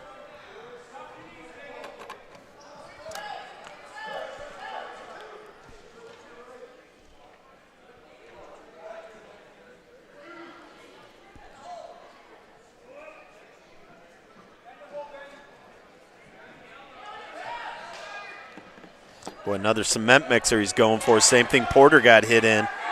That's tight. It's just nothing fancy about it, just brute strength. You got a head and an arm, and you see little kids hit it when they're in kindergarten. You see college kids hit it, but it's never going to go out of style. It's just a brute force physical move. Gets a few more points for that now. 5-0 lead for Miami Trace. 50 seconds to go, first period. Hunter Eberhard wrestling for West Holmes on the 165.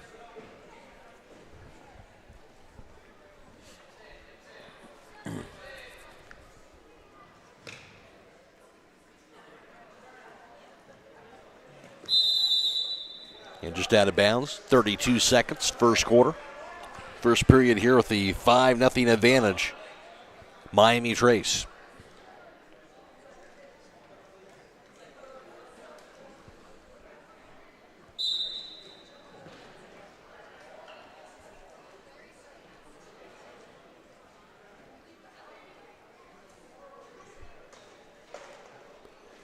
Final 20 seconds of the first period.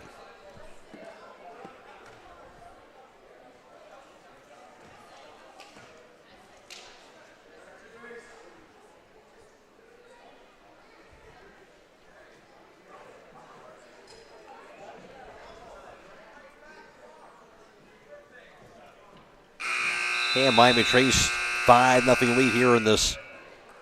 They're the first period. We're in the 165. Eberhard chooses top here. I mean, really, the 5, it all came down to that one move that he got caught in early. Right. You know, Hunter's a big, strong kid. He's capable of hitting that same thing.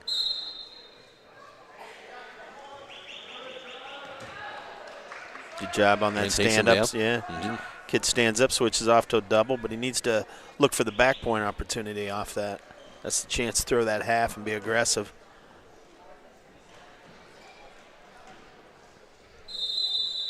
And just out of bounds there with 1:40 to go, second period.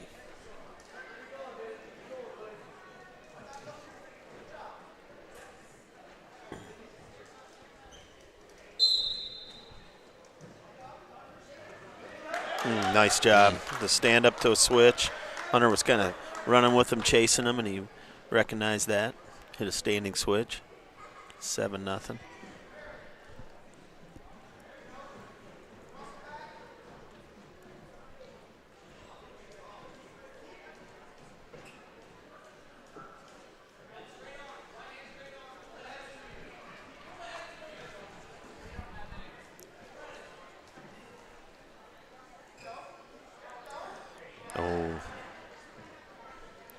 See if Hunter can fight through that.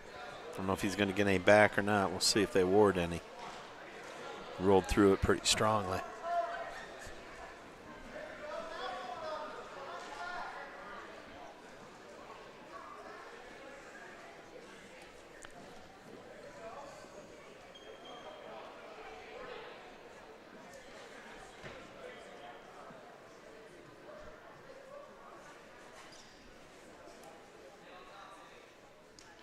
.30 seconds here, 7-0 Miami Trace.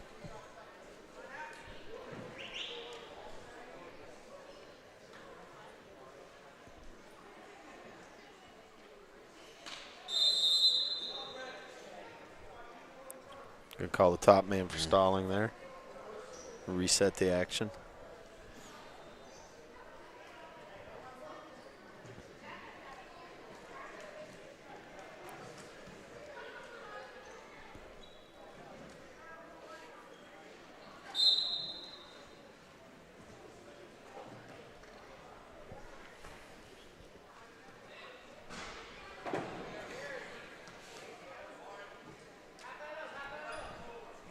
Final 4 seconds, 3, 2, 1, and after the second period, Miami Trace 7-0 lead here in this match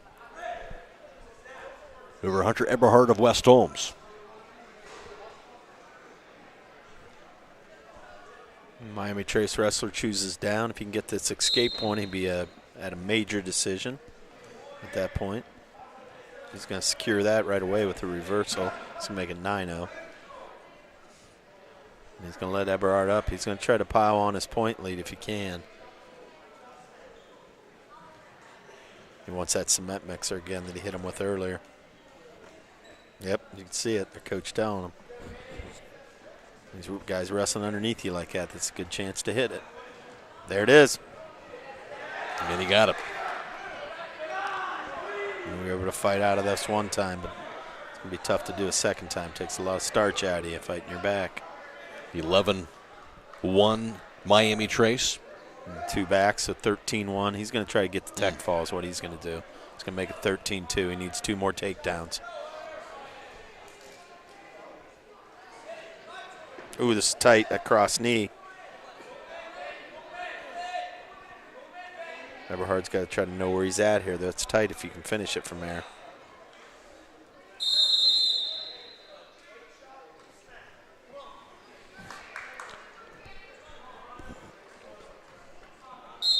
.53 seconds here in the third period.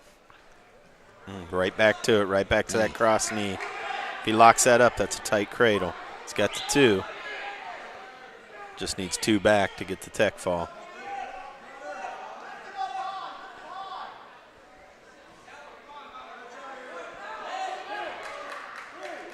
Eberhard trying to avoid that pin. 30 seconds. And there is the pin for Miami Trace. They'll get the pin and the victory. Yeah, they stretch that lead to 27-9. That's 18 points.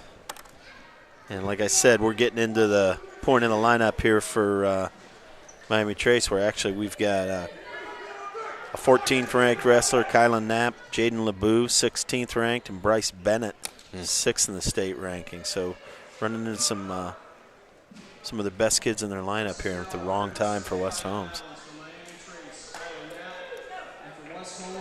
Dakota Patterson now the junior for the Knights.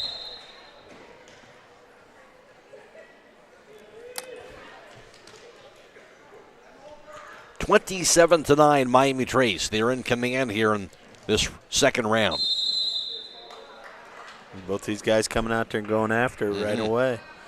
You know, with Patterson, the effort and the heart will be there. Knapp with a good hard shot right across the circle. Right to a throw, and they can finish this even though he's out of bounds. It's a rule change. They've kind of went to what college wrestling will do. You can finish this. Back in the day, getting your shoulders outside that line meant you were safe. Not anymore, yeah. It's all about scoring points and encouraging people to score points, and that's what those rule changes are in there for. 5-0 Miami Trace start over Dakota Patterson of West Holmes. Minute and a half to go, first period.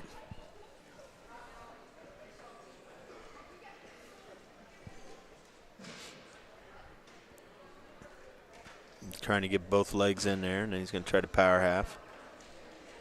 Probably one of my least favorite positions to ever have to be in wrestling. This guy with 2 boots in, cranking on the back of your head. No doubt. I think a lot of other things I'd rather do than that. Didn't enjoy that, huh? I can understand why. And he's got that body scissors in, and he's got him back on his back. He's pretty solid with those boots.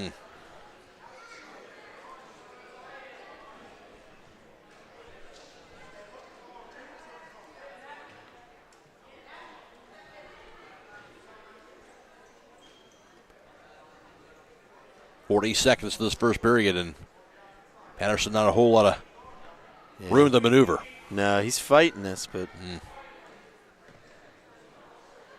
Knapp switches it off to a headlock. It's all the same hold, so it's only worth 3 points, but boy, he's putting a lot of effort into it. There it is. There's the pin.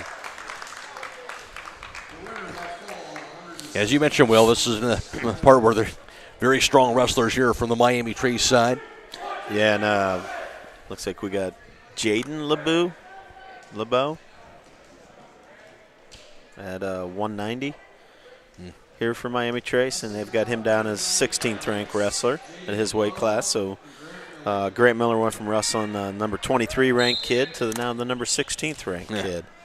Doesn't get any easier. 33-9 Miami Trace now.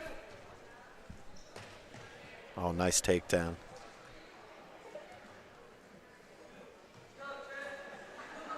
Yeah, that's a nice shot. Ooh, careful. Yeah, his knee and his neck in a little weird position there, and the referee rightly stopped that hold.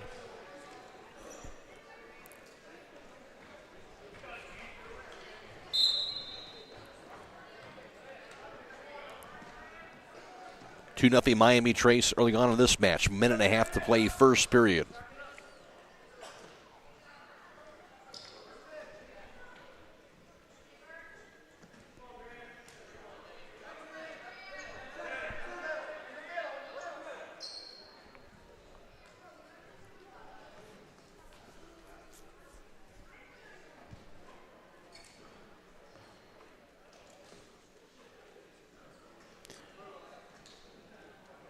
Grant Miller had that arm around the waist, but he thought a little otherwise of it.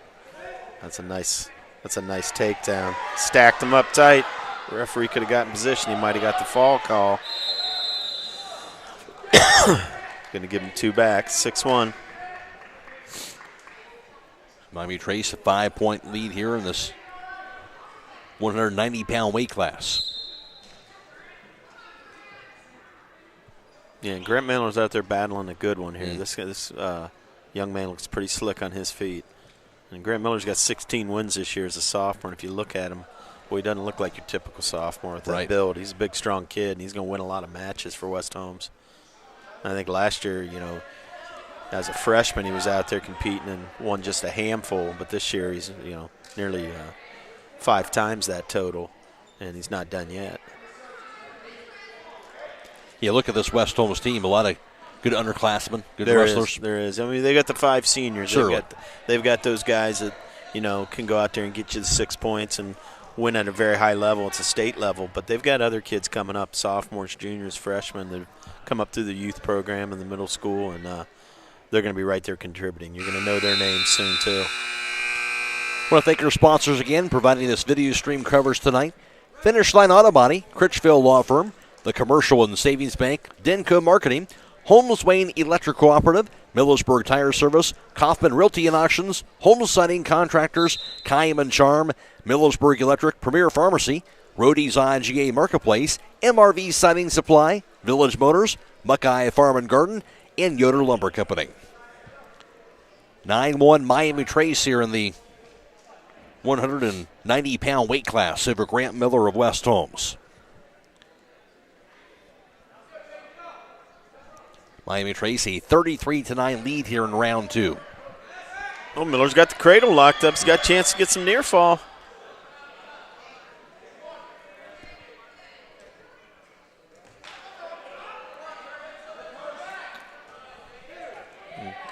Good reversal. 11-1 Miami Trace.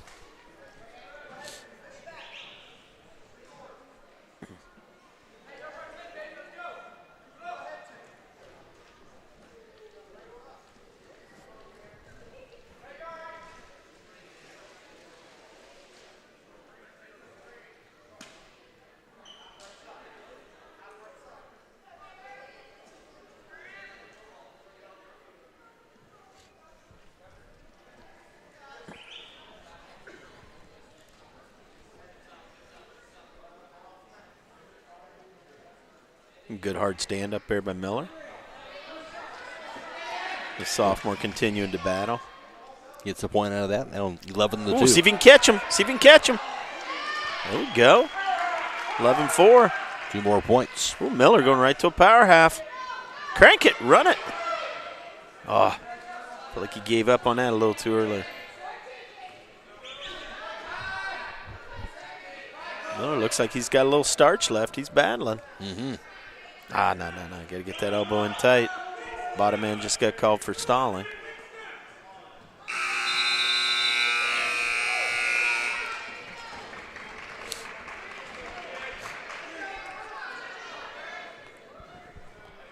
So Grant Miller a few points at the end of that period, down 11-4. And he's going to take top.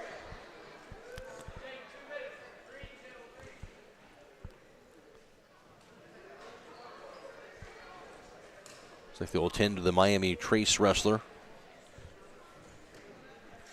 Yeah, and he's over there getting a little bit of blood dabbed up. Right. But tell you what, he's noticeably tired. He looks like he's struggling there a little bit to get his breath. I mean, in that situation, you've stopped, maybe take the 2 minutes and use your time to get yourself collected there. I mean, he's been the dominant wrestler, but he's given up, 3 points here in the last maybe 30 seconds. So we'll see if Miller can continue to maybe put some pressure on. He's locked the cradle up. Let's see if he can take his time this time and take it back. There you go. There you go. Get to your hip. You got to walk back around and get hip to hip.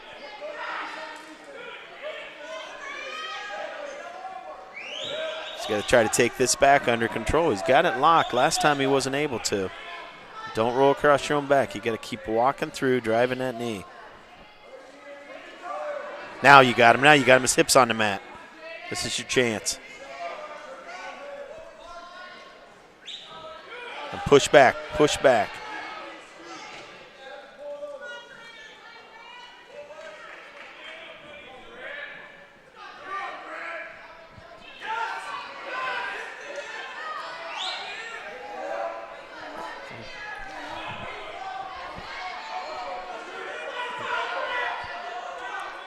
Under a minute, third period. He's still got this. They're going to call a stalemate. He had that cradle locked up for a good 30 seconds. And that's experience and technique there. Right. There's a way to take that back safely and correctly, and he just was not able to get himself in the right position to do it. And there's about 10 wrestling dads over there in the stands all yelling the same thing. But that's all right. It'll come. Just a sophomore. Oh, he's got a nice half. Oh, they got full Nelson. He had 2 halves in. It'll be a penalty point for the Miami Trace wrestler. Up 12-4 now.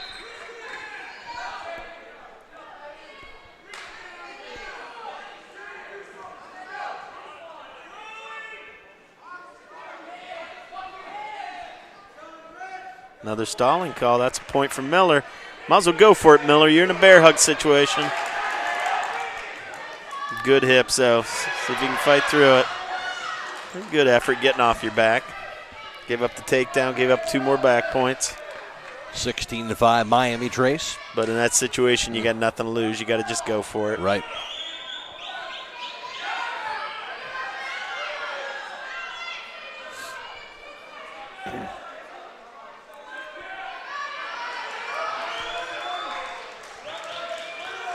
And that'll do it here for this match. And another win for Miami Trace. The couple of points at the end for Grant Miller, but he falls 16-7.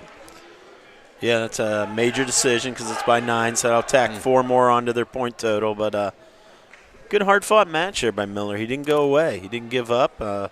It looked like he was a little overmatched early in the first period, but he continued to battle and made a match of it at the end. He's a really good wrestler, no doubt about it.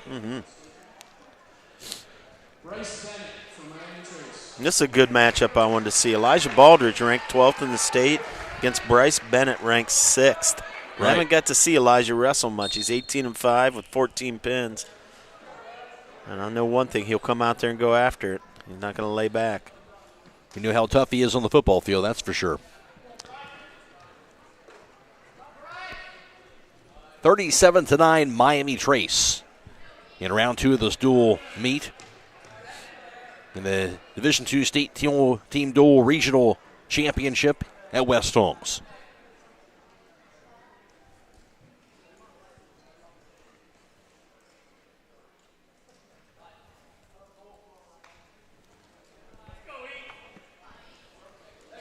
A little shuck there by Bennett. See if he can return Elijah to the mat. Well, somebody's going to get thrown here, or they're in a bear hug situation.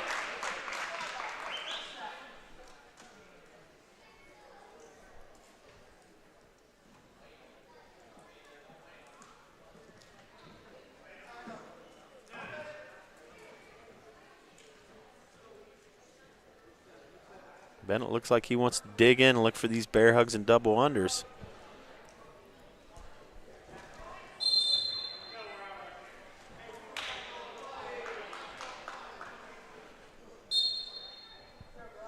Still scoreless, 40 seconds in the first period.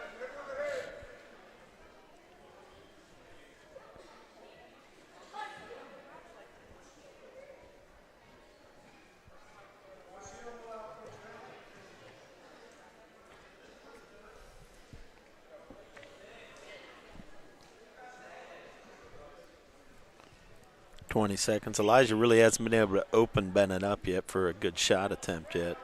Bennett's kind of a short, stocky guy, pretty thick himself, and might take a little work here to get a good angle on him if you're Elijah Baldridge for your shots.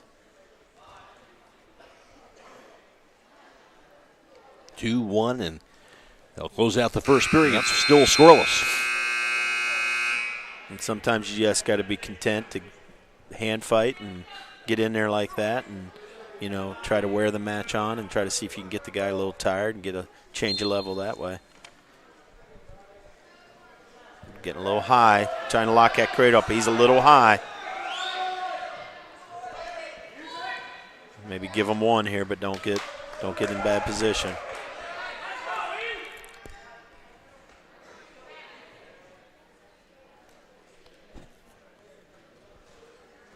So 1 point for Miami Trace, up 1-0. Minute 30 to play in the second period. 215-pound weight class, Elijah Baldridge, the junior for the Knights.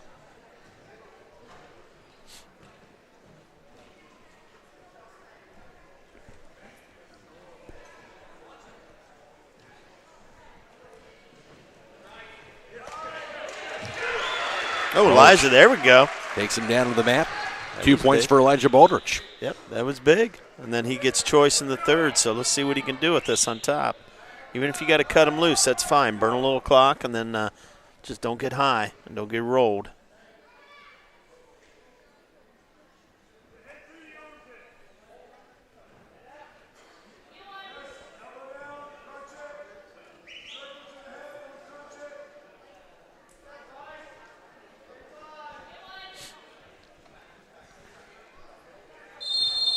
Take him out of bounds. Yep, know where you're at. You got 32 seconds. Be big if you could ride him out because you get choice, and you'll probably take down and make it a 3-1 match. So this would be big if you could ride him out.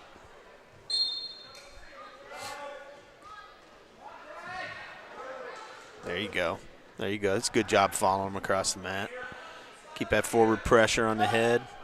Get 20 seconds here. Know where you're at. If you get in any trouble, you got the edge of the mat to save you.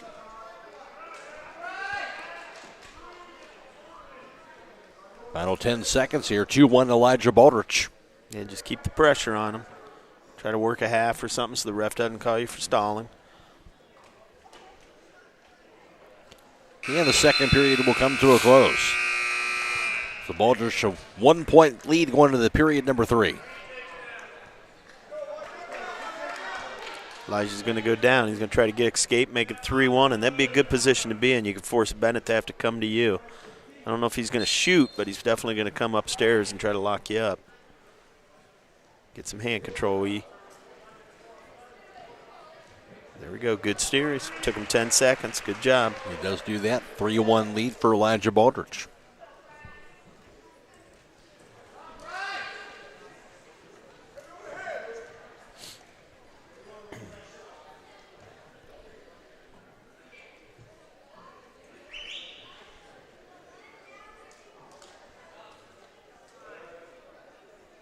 Yeah, I don't think I'd want to go into the tie-ups with him. You stay squared up on him face to face. Make him force a shot on you. Don't push in too much because you hit him with that shuck in the first period. Almost got the takedown. So you just want to square up on him. And he's got a good stance. Hands are inside, protecting the inside of his body. I haven't seen a shot attempt yet from Bennett. Well, 50 seconds. You see that from him coming up? Yeah. He's going to get 2 again. 5-1 Elijah Baldrige. Oh, careful, careful. He throwing that crossface. Don't give him any free points. They'll keep him down now with 30 seconds. Yeah, you keep actually called that on the bottom man that time. And for you, just be smart. You just want to stay in good position here. This would be a nice win over a highly ranked opponent for Elijah Baldrige. And 10 more seconds. Baldrige in the lead here by 4. Final 5 seconds. And he is going to get it. Elijah Baldrige, as you mentioned, quality win. 5-1 victory. Elijah Baldrige for West Holmes. It was well wrestled too. Smart wrestling on his part. Just stayed within himself. Was patient. Didn't force anything. So that's in the 215-pound weight class.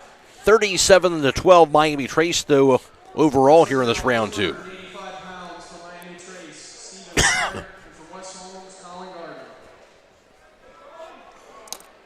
So now Colin Gardner beyond the mat. Colin Gardner, 19-4 after his win that last round. Right. It's one exciting match at heavyweight. It looks like this is Stephen Lair. Both unranked wrestlers.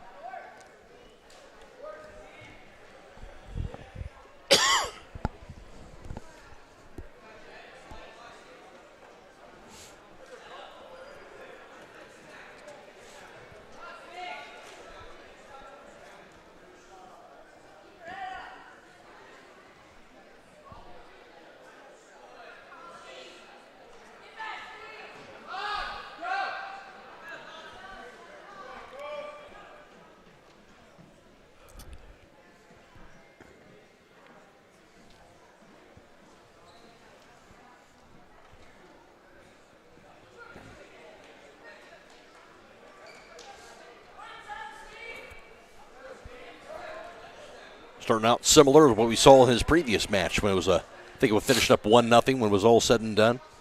Scoreless early on in this one, first period. Oh, he's got a chance here. Oh, slipped off that. He had both underhooks in, and he stepped his hips in front. It looked like he had a chance to throw him, but he kind of slipped off.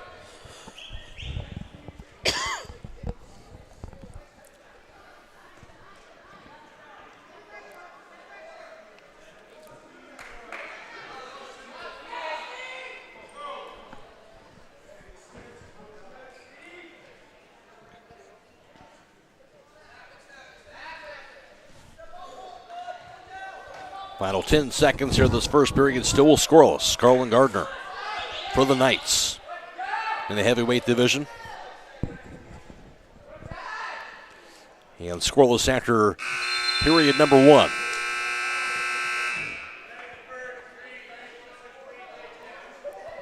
1. West Holmes' choice. They're going to put Colin Gardner on bottom.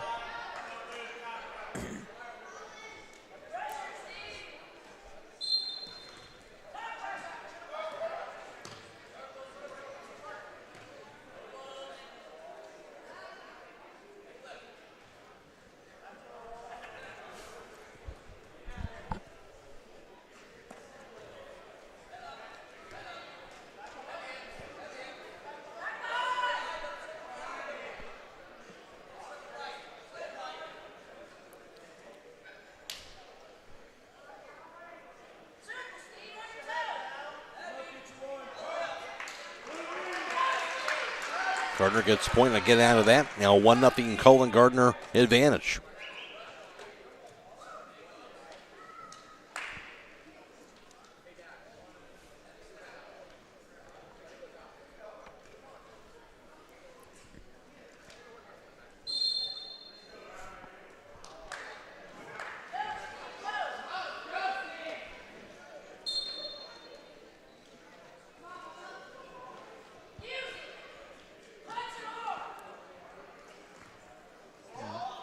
Good hard shot by Colin Gardner. He's able to work at it, leg up, into him. This could be big if he finishes this. Just a little trip, that's all it takes. There you go, treetop it.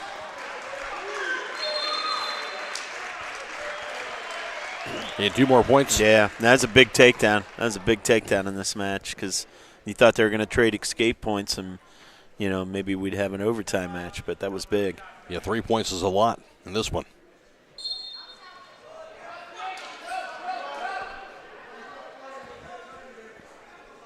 Gardner's got a leg in. Let's see if he can get that power half going here. And he does. If he can crank this over.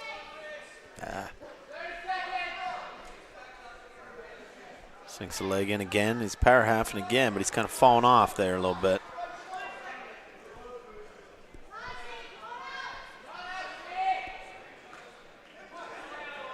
Get your hips up. You can get his hips up. He got a 1 count. I don't think they're going to give him the back. And the final 5 seconds. And Gardner will have a 3-0 lead after 2 periods here. And they're going to put Lair on bottom. They know what he needs, escape and a takedown to tie this. And Gardner's just got to wrestle smart here for the next 2 minutes, and this should be his.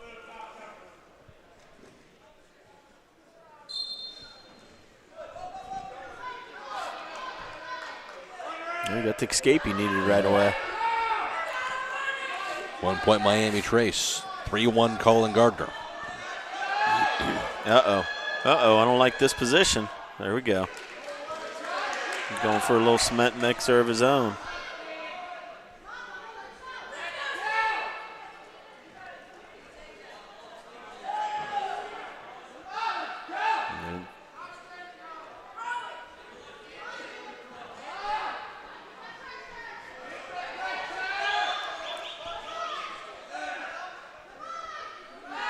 Be careful here. Don't need to push in, Gardner. He got the throw. He did. And he gets 2 more points out of that. Yep, going to be 5-1 with a minute to go. Now you just got to be smart. He's going to try to roll you or something. He's got that. Oh, he's got this. Could finish this. Just get chest to chest. There we go.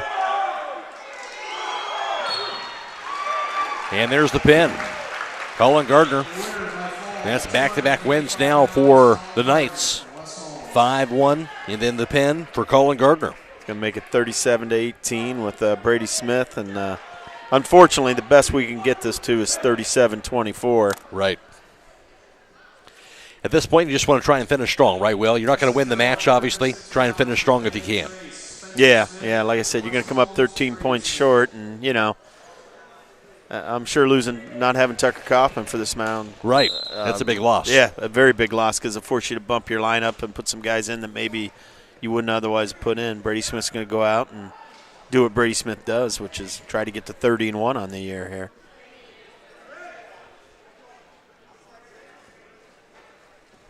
But unfortunately for West Holmes, as far as state dual meet tournament, they won't be making that trip to Louisville that we had hoped for. This looks like, if I'm pronouncing that right, Lyric Dickerson. Okay, yep. I don't have that name on my sheet, so. What do you have? Mine went down to 150, and that was it. So, Lyric Dickerson, okay. I don't have a record, don't have a ranking on him. I know Smith's 6th ranked in the state. Like I said, 29-1 on the season at this point, looking for his 30th win. And another takedown, he's up 4-1. And really, when you watch Brady Smith wrestle, he's best on his feet. He is a dominant wrestler on his feet, just a natural athlete. Has been from the time he started the sport. He's getting better and better on top and better on bottom. But really, if he's where he's best is on his feet, and if he can keep a match there for 6 minutes, he's probably one of the top wrestlers in the state of Ohio in that position. Awfully tough to beat in that spot. And going to be out of bounds now with a 4-2 Brady Smith advantage. 33 seconds to play first period. Yeah, and you can't say enough that this kid's only in his 3rd year in this sport. I mean, You look at him, you think, gosh, what if he'd have wrestled even just in middle school for 3 more years experience? And he's got the fall, and there it is. There it is. That's his 15th pin of the season, got one 30th win of the season. Gets Indian Valley as well. So nice, really finish for West Holmes. They won't get the win, but they got 3 straight wins to close out, including 2 pins to close out this meet. As you mentioned, Tucker Kaufman not being able to go here.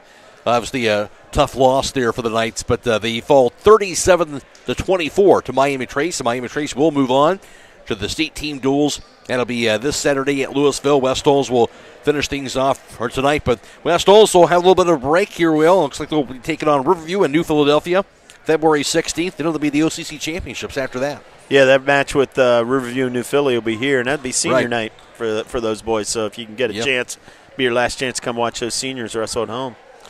And, of course, the OCC always tough in wrestling, and it'll always be a tough battle in the OCC Championships coming up over being Ashland again this year. Yeah, and it's usually us and Ashland battling for that. Sure. So we'll see how that goes down. I know we got some big goals for ourselves. We'd like to get an OCC crown in wrestling this year.